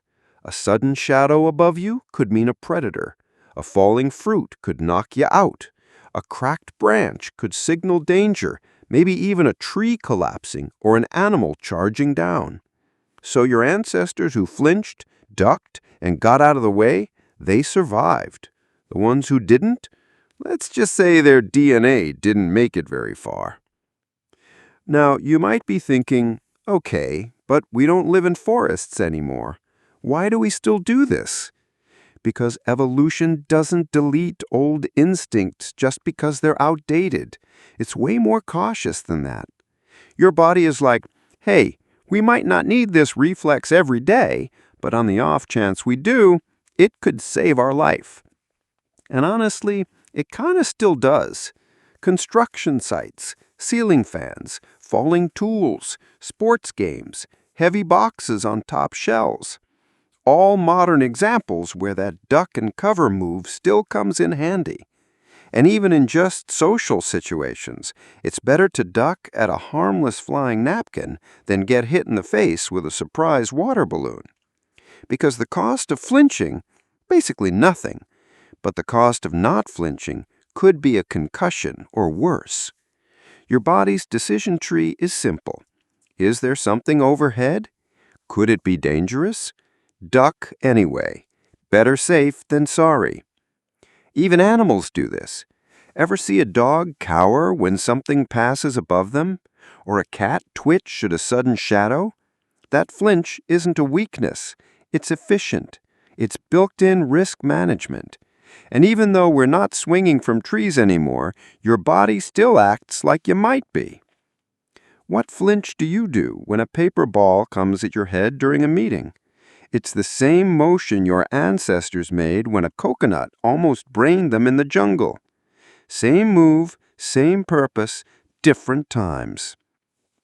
So next time someone teases you for ducking at a harmless object flying by, just remember, your brain didn't panic. It just decided it would rather look silly than take a rock to the skull. And honestly, that's pretty smart. Getting sleepy when it's raining. All right, let me ask you something simple. Why is it that the moment it starts raining, soft drizzle on the window, maybe some thunder in the distance, the smell of wet soil in the air, you suddenly feel like crawling under a blanket and passing out for 5 hours? You're not even tired. You're fine a few minutes ago, wide awake, alert, and then boom, rain. Now your body is acting like someone hit the off switch. Your limbs feel heavier. Your eyes drooping like you pulled an all-nighter. Your brain not even interested in doing anything productive. Why? Why does rain make us so sleepy? Let's rewind the clock. Way, way back. Before beds, before weather apps, before glass windows, cozy socks and hot chocolate. Back when humans were living outdoors or in basic shelters, survival was a full-time job. Back then, rain wasn't just cozy vibes, it meant trouble. Rain meant slick ground, muddy terrain, reduced visibility, and worst of all, bad hunting. If you were trying to track animals for food, rain erased their scents and covered their tracks. If you were trying to gather supplies, the ground was slippery, plants were soggy, and your chances of injury went way up. And predators? They still hunted in the rain, but you couldn't hear them coming. So what does your body learn over thousands of years? Simple. When it rains, stay still, be quiet, stay warm, save energy, and wait it out. It's not laziness, it's a strategy. Because what's the point of burning precious calories to run around in miserable conditions when you'll likely come back empty-handed or worse, hurt? So evolution baked this into us, a built-in signal to power down when the weather turns. That sleepy, relaxed feeling you get during rain, that's your ancient wiring kicking in, telling you, hey, this is a good time to rest. We'll move again when it's safe and worth it. Your body's not confused. It's being efficient. Now let's break down what's happening physiologically when it rains that contributes to the sleepy effect. There's some cool science behind it too. First, rain usually means lower barometric pressure. That's the weight of the air around you dropping slightly. Your body responds to that pressure change in subtle ways. Your blood vessels may dilate a bit, which can lead to decreased alertness. It's like your brain slowly shifting into low-power mode. Then there's the dim light. Rainy skies are gray, overcast, and generally lower in light intensity. Less light equals less stimulation to your optic nerve equals lower melatonin suppression. In short, your body thinks it's getting closer to bedtime. And what happens when your body thinks it's nighttime? It starts releasing more melatonin, the hormone that tells your brain, let's wrap it up, it's sleep time. Even if it's noon. So suddenly, you're yawning in the middle of the day just because the sky got moody. But we're not done yet. There's the sound. Rain produces white noise, a steady, soft, repetitive sound that drowns out sudden interruptions. No sharp crashes, no barking dogs, no slamming doors. And your brain loves white noise. It's like a massage for your nervous system. You don't have to pay attention. You don't have to process language. It's just soothing, rhythmic. Even the smell of rain, called petrichor, can have a calming psychological effect. It signals freshness, coolness, peace. But all that together, low light, calming sound, pressure changes, rain equals a bad hunting day, and your body says, let's conserve energy. Let's not waste calories. Let's hibernate for a bit. This behavior probably helped our ancestors survive during long stretches of unpredictable weather. Instead of wasting food reserves and taking unnecessary risks in the wild, they slowed down, rested, and waited. And let's be honest, today we still do the same thing. You might not be hunting for deer in a storm, but how many times have you canceled plan the second the forecast showed rain? How many times have you given up on productivity the moment it got gloomy? You're not lazy. You're biologically adapted to pause when conditions suck. A rainy day nap isn't a weakness. It's thousands of years of instinct saying, hey, it's raining. Let's chill this one out. And there's another cool angle here. Group survival. Back in ancient times, if one person decided to go hunting in bad weather, they might get injured or lost. But if the whole group slowed down together during storms, they stayed safe, warm, close to shelter. So it's not just an individual instinct, it's a communal survival logic. And think about how deeply ingrained this is.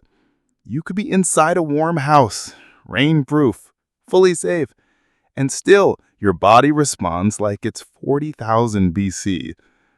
The minute you hear the first raindrops tap in the roof, your metabolism starts to ease off. Your brain waves shift. Your desire to do things goes poof. Even your pet feels it. Dogs nap more during rain. Cats? Oh, don't even get me started. It's a cross-species behavior because for most animals, rain is a sign to wait it out.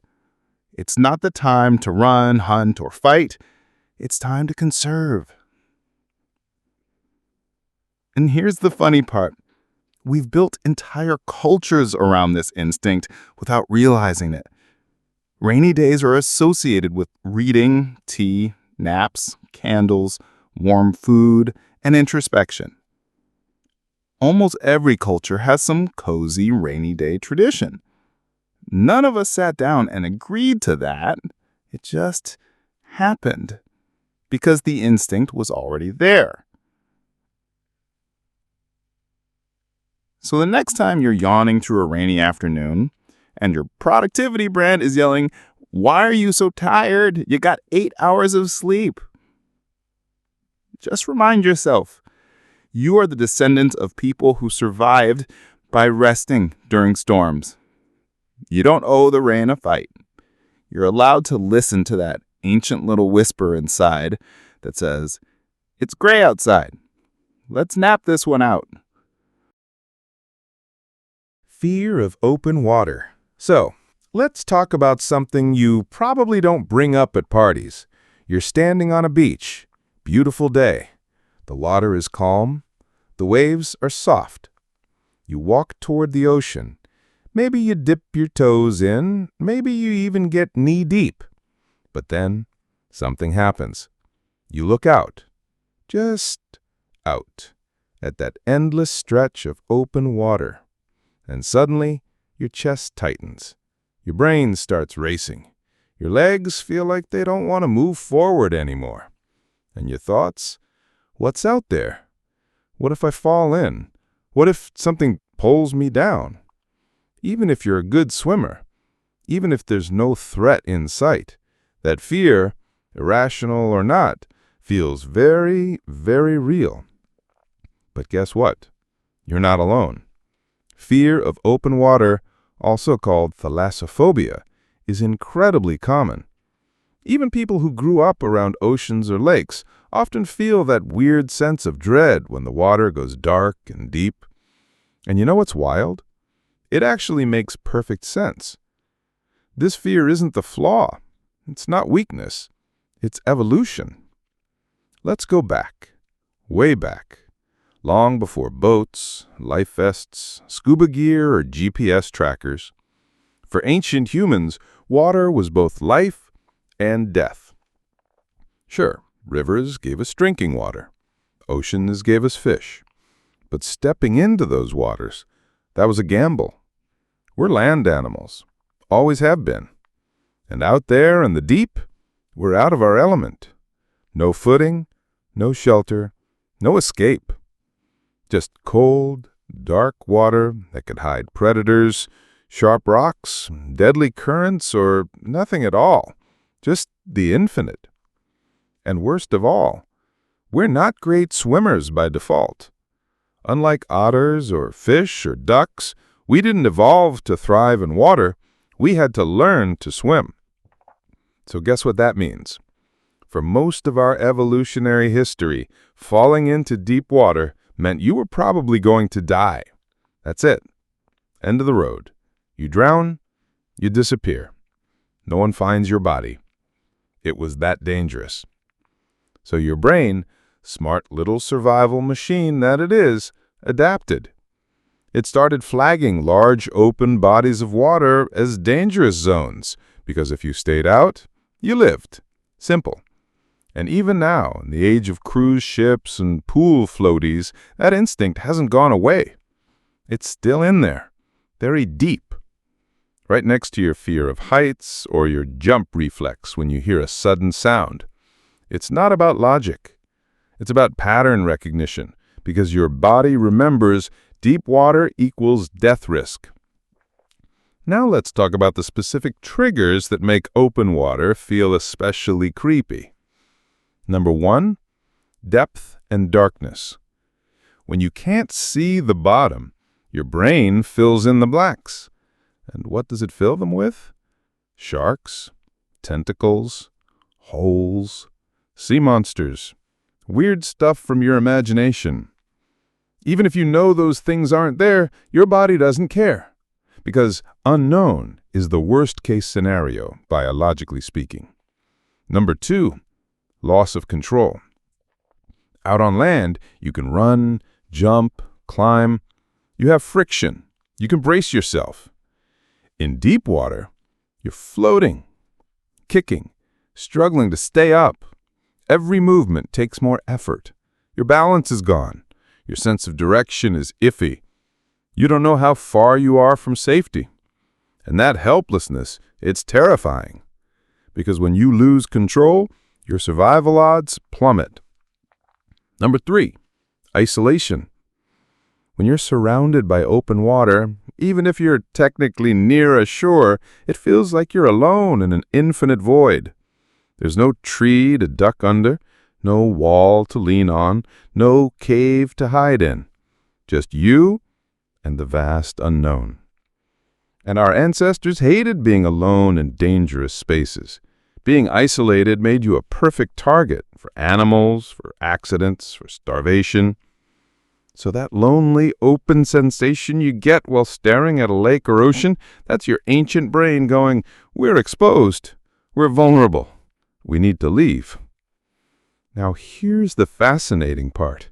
Even looking at pictures of deep water can trigger this fear in people. Ever seen one of those viral underwater images where a diver floats above a pitch-black abyss? You don't even have to be there. Your palms start sweating just seeing it. That's how deep this fear runs. It's beyond logic. It's visceral. You might never have had a bad experience with water. You might be a certified lifeguard, but your DNA remembers. And even animals show signs of this. Some dogs hate deep water. Cats, forget about it. Why? Because falling into the wrong body of water could be a death sentence for any land mammal. So the instinct to fear it kept more animals alive. It's that simple. Now let's fast forward to modern life. You've probably been in pools, maybe boats, maybe even jet skis or snorkeling trips, but that fear doesn't go away just because you're safe. Your rational brain might say, hey, this is fine. There's a lifeguard, I can touch the bottom. But your instinctive brain goes, nope, still don't like it.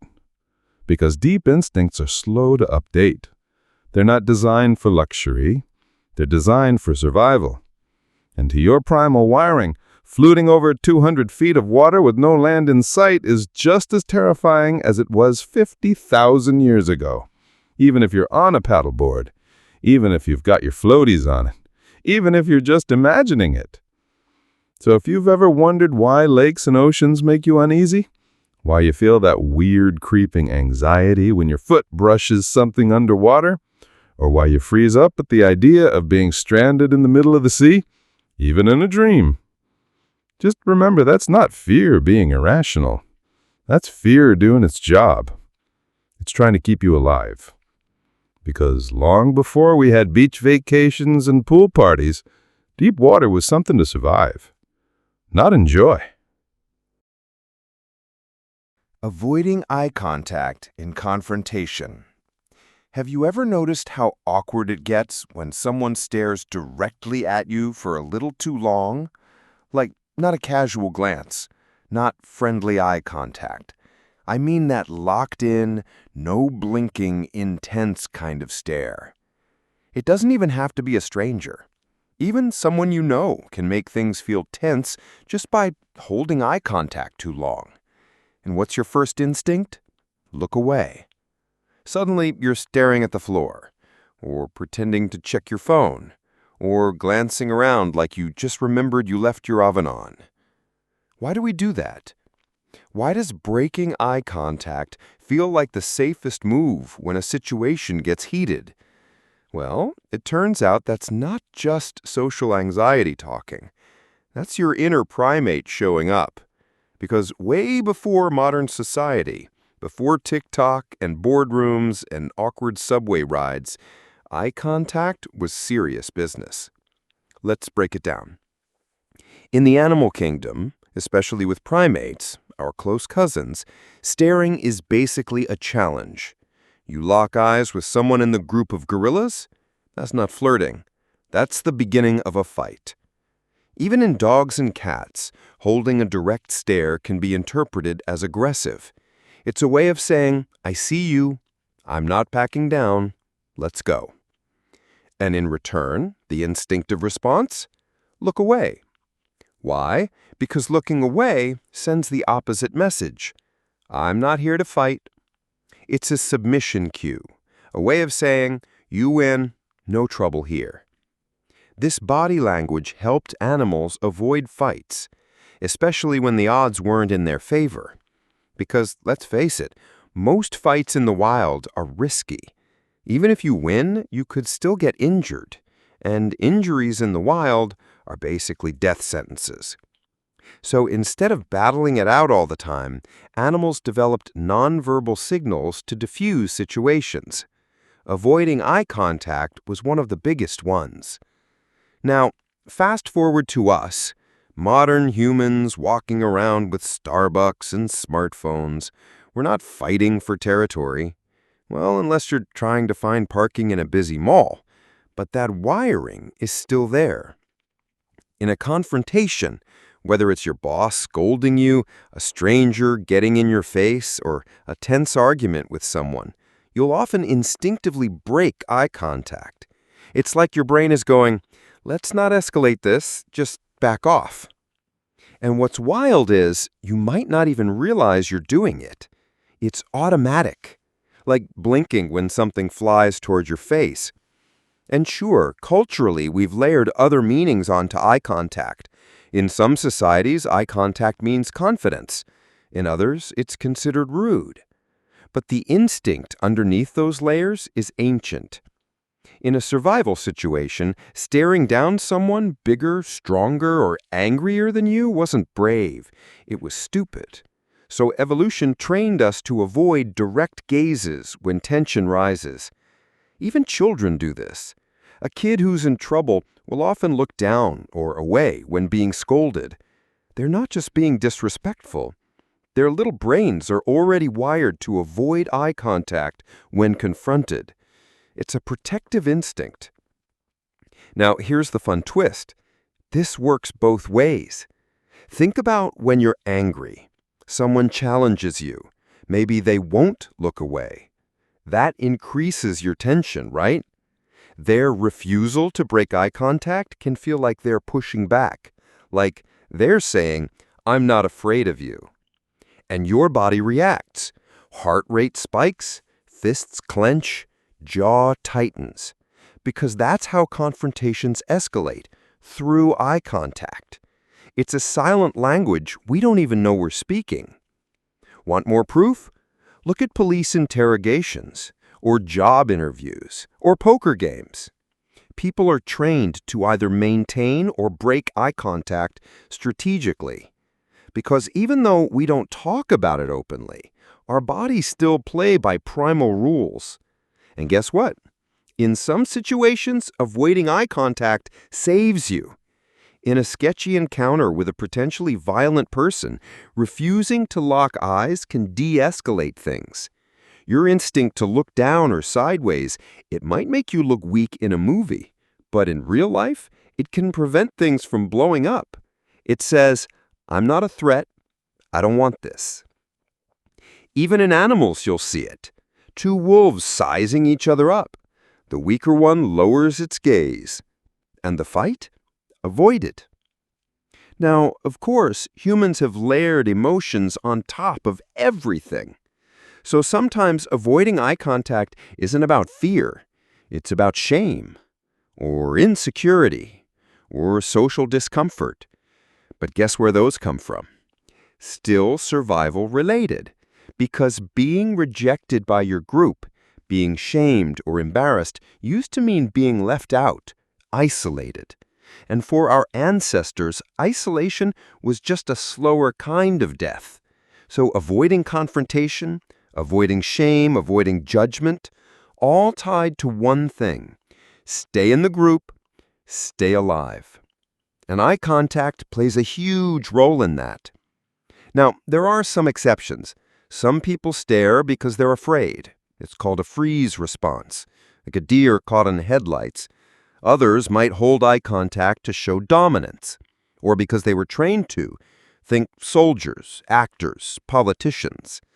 But for most of us, as the second a situation gets tense, someone's yelling or accusing or just making us feel small, our eyes automatically want to dart away.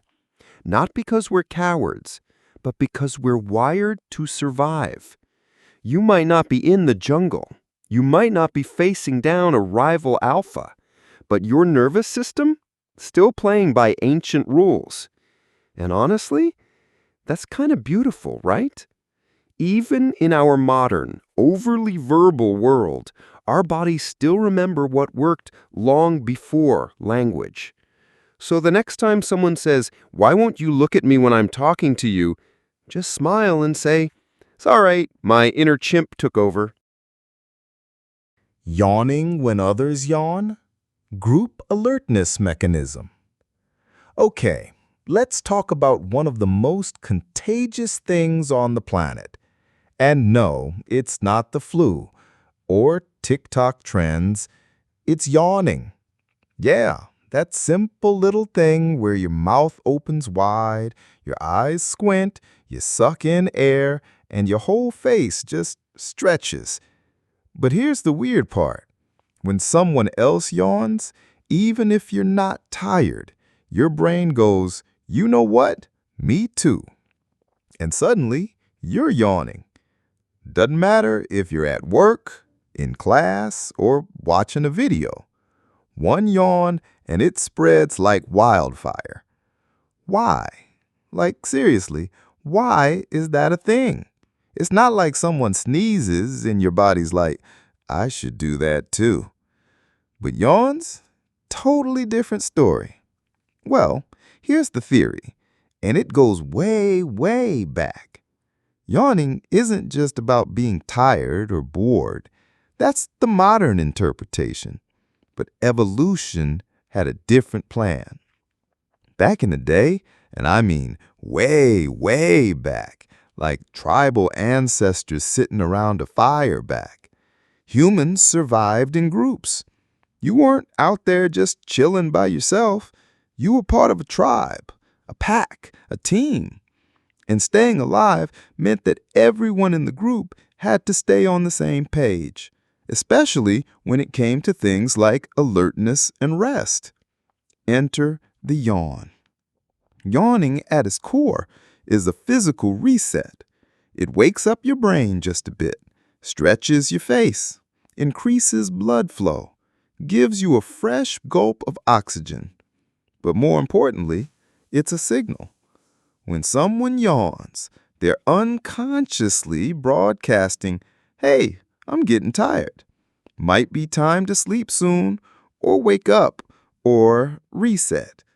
And in tight-knit groups where survival depended on teamwork, that signal was contagious on purpose. It helped the entire group sync up. Think about it. If a few members of the tribe were dozing off while others were still active, you had chaos. People were out of rhythm. Some were too tired to stand watch, others too alert to rest. But if one person yawned and that triggered yawns in the others, the group's alertness levels started aligning. Kind of like a natural group clock. It told everyone, hey, maybe we all need to rest soon. Or on the flip side, hey, time to wake up and stay sharp. So yeah, your body isn't just being weird when it copies someone else's yawn. It's following ancient survival programming. Here's where it gets even crazier. This yawn copying thing, it's not just humans. Chimpanzees do it. Bonobos do it. Even dogs can catch yawns from humans. That's how deep this thing runs. It's not just some social quirk. It's part of an old shared language of the body. A way to say, we're in this together. Let's sync up. And science has looked into this too.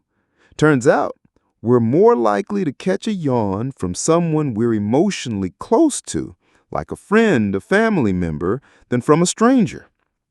Why? Because in ancestral terms, those were the people in your group, your tribe, the ones your brain was most concerned with syncing up to. So the closer the bond, the stronger the yawn contagion. In other words, if someone yawns and you don't catch it, that might say more about your relationship than you realize. Just saying. And it's not just about sleep either. There's also a theory that yawning evolved as a kind of low-key threat assessment tool. If one person is yawning because they're getting sleepy and everyone else starts doing it too, the group might be signaling, this is a safe time to relax. But if no one else yawns back, if everyone stays hyper alert, that might mean, nope, not safe yet. Stay sharp. So yawning became more than just a biological reflex. It was a social thermometer, a silent body language conversation. Now, of course, in modern times, we've kind of lost that context. Now people yawn in meetings and everyone assumes they're bored or tired or rude. But your body, it's still playing by ancient rules. You're not trying to be disrespectful. Your brain is just running a very old script. Someone near me yawned. I should do that too. Stay in sync. Don't fall behind. Weird, right? Your boss gives a boring presentation, your coworker yawns, then you do, and suddenly everyone thinks the whole room needs coffee. But really, it's your brain trying to keep the tribe on one page. And it gets even more fun. There's this thing called empathetic yawning. That's when you yawn because someone else does, even if you're not tired at all. And research shows that people who are more empathetic, more in tune with other people's emotions, are more likely to catch yawns. So yeah, the next time someone yawns and you don't, maybe it's not them. Maybe you're just low on empathy. Kidding. Sort of. But seriously, it shows how deeply wired this is. Yawning isn't just about oxygen or boredom. It's communication, coordination, bonding. It's your ancient brain saying, let's rest together, or let's stay awake together. Whatever we're doing, let's do it as a group. And honestly, in today's world, where everyone's glued to screens and barely makes eye contact, that little shared yawn is kind of sweet. It's a reminder that deep down, we're still tribal creatures, still looking for cues from each other, still syncing up without even thinking about it. So the next time someone yawns near you, go ahead, yawn back. Your ancestors would be proud. Flinching at sudden touch.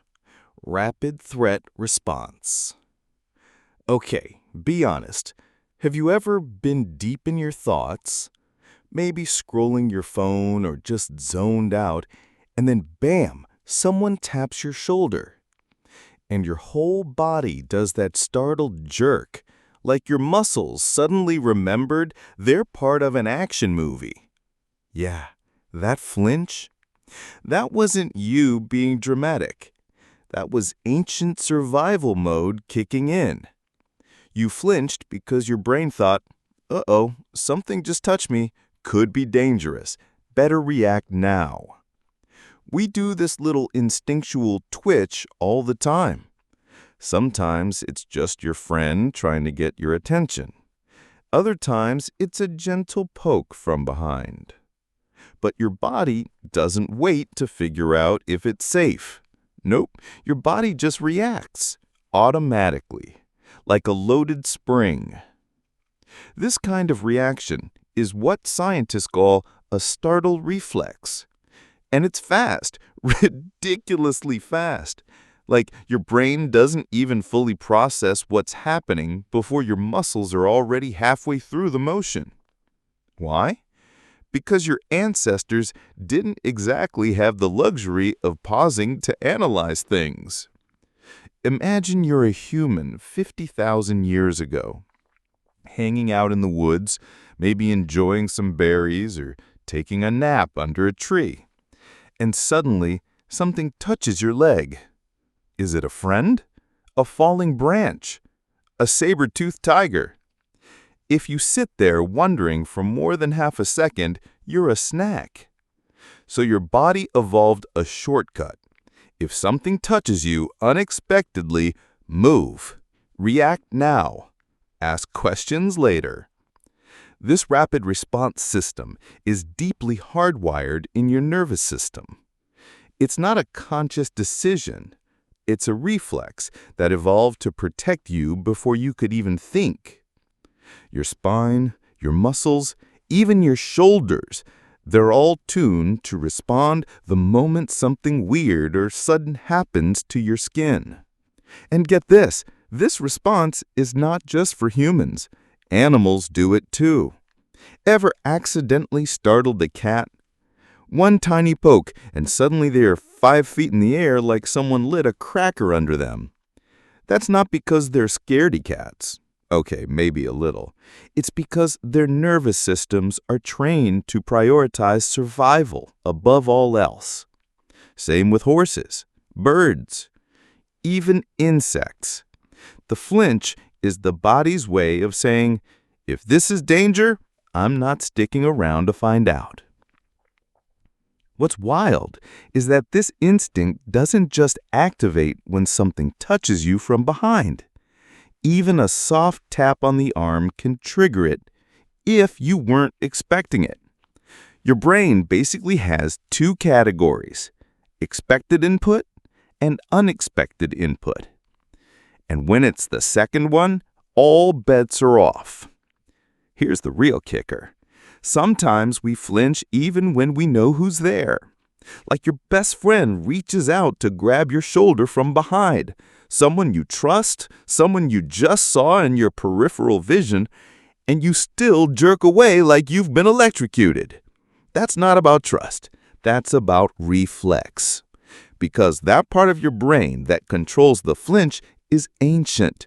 It lives in the deeper, more primitive areas of your nervous system. It doesn't have time to check your memories or recognize faces. It's operating on a 3-step program: touch, threat, react. That's it.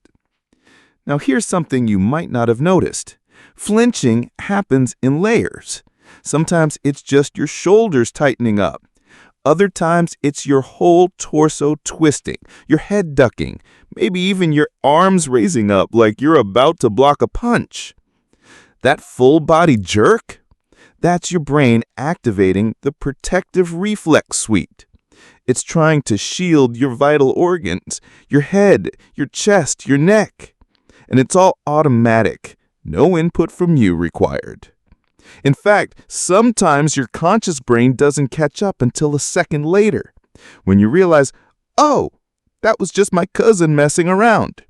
Too late, you already reacted like a raccoon being startled in the trash can. But again, that's not you being paranoid. That's your evolutionary programming doing its job. In a time before door locks, before flashlights, before 911, you needed a system that was lightning fast and brutally efficient. Touch equals possible threat, so move. And that system, it's still running the show. Even though we now live in houses and have security cameras and can pretty confidently say that most taps on the shoulder aren't lethal, your nervous system didn't get the memo. It's still operating on that ancient version of the software. And you know what? That's not always a bad thing. There are real situations where that flint can save you. You've probably experienced it. You almost stepped on a snake. You dodged a falling object.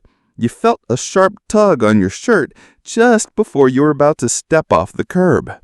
That flinch, that sudden motion, that's your internal survival system saying, I got you. We don't train for these reactions. They're already baked in, ready to go, just waiting for that sudden trigger. Even athletes use them.